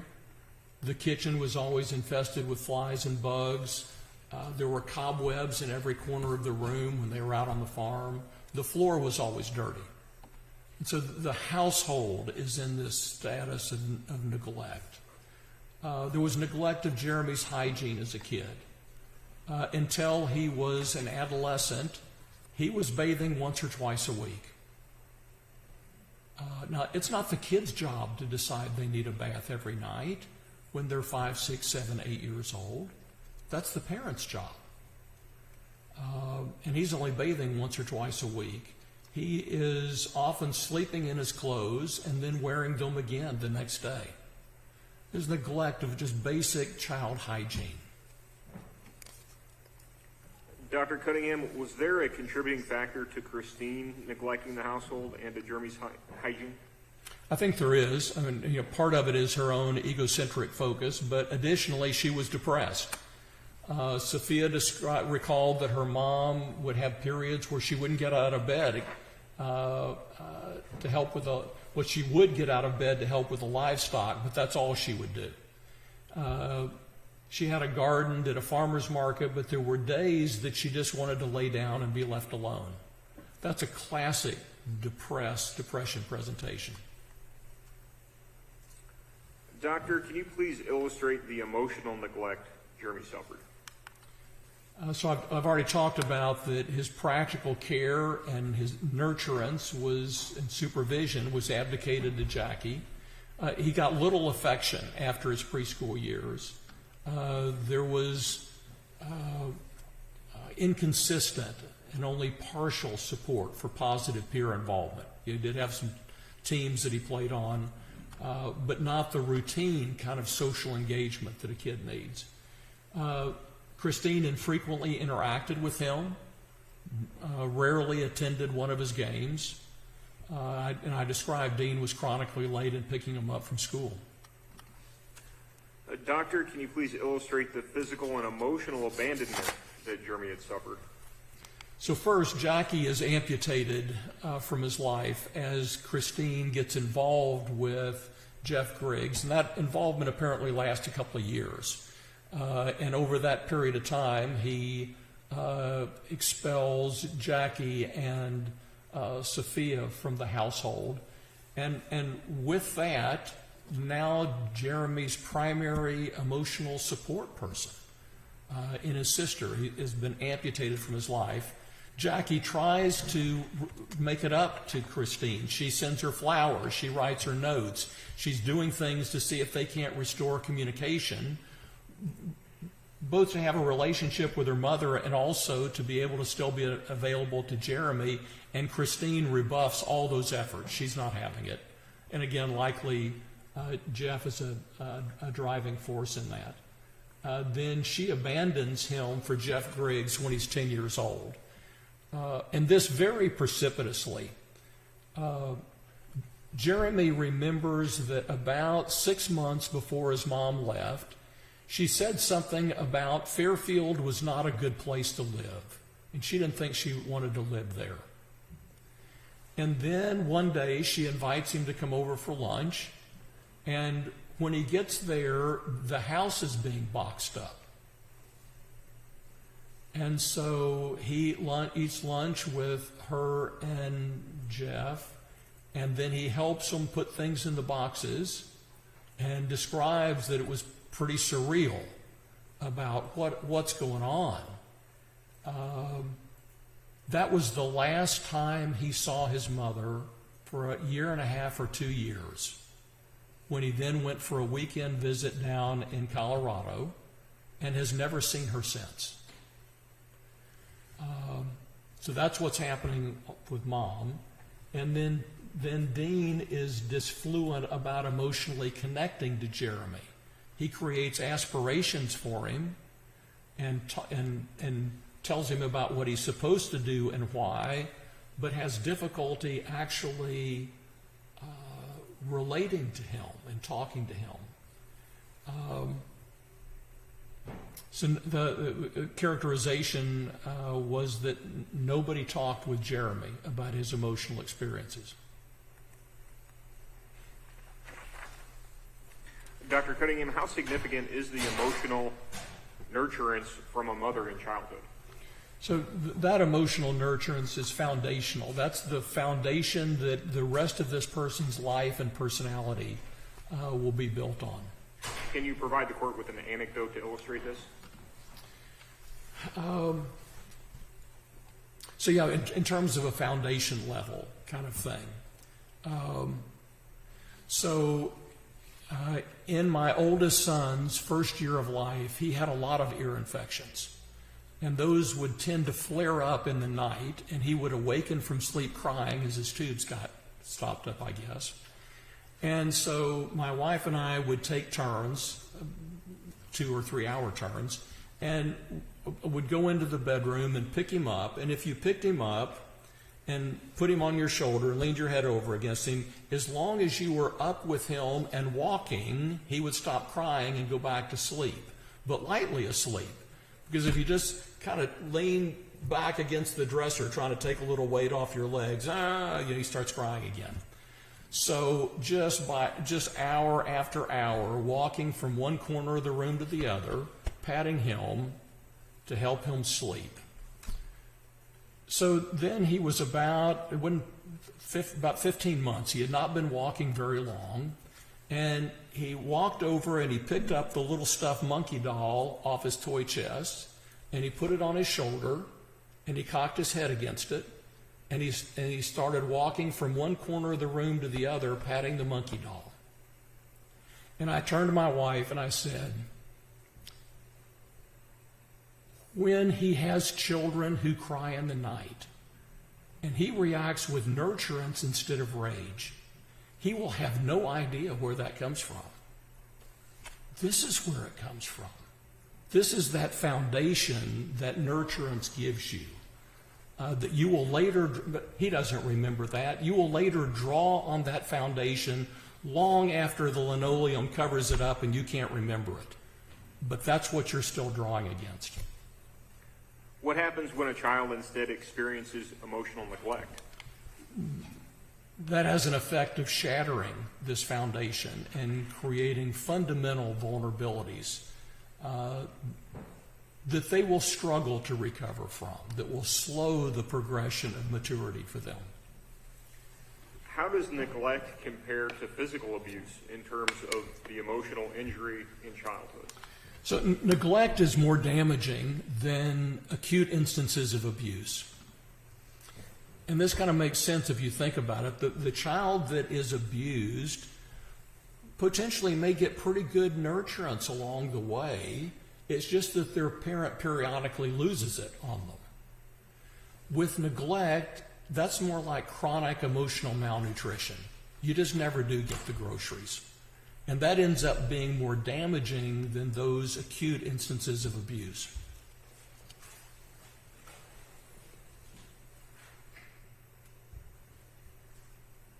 And what happens from that is that there's inadequate stability or security and parental attachments because the kid recognizes their parent is not plugged into them. There's inadequate stability or security in daily life or practical care. You're not getting baths. The household's a mess. You're not picked up on time. Basic physical and emotional needs go unmet. And it ends up distorting the primary structures that childhood is supposed to develop. Kids are very egocentric, and so they experience the world in terms of themselves. And so if there's nobody plugged in to actually be looking after me, then the world seems out of control. And the child feels incompetent. The child is not experiencing his significance in the dedicated minutes and hours that their parents spend nurturing and structuring his experience. It isn't that they're inadequate parents. I must be unimportant. I must be defective. When mom leaves him, that doesn't mean there's something wrong with her. It means he's unlovable. So they're creating these very significant self-definitions. And also, as there is not this external structure that's so important to move from the outside to the inside during childhood, then this individual ends up not having sufficient internal controls about who they are and what they're doing, which is part of what happened in this offense as well. So these kids are at markedly increased risk for psychological disorder, and they're at markedly increased risk for behavior problems in childhood and violent and criminal behavior in childhood and adulthood.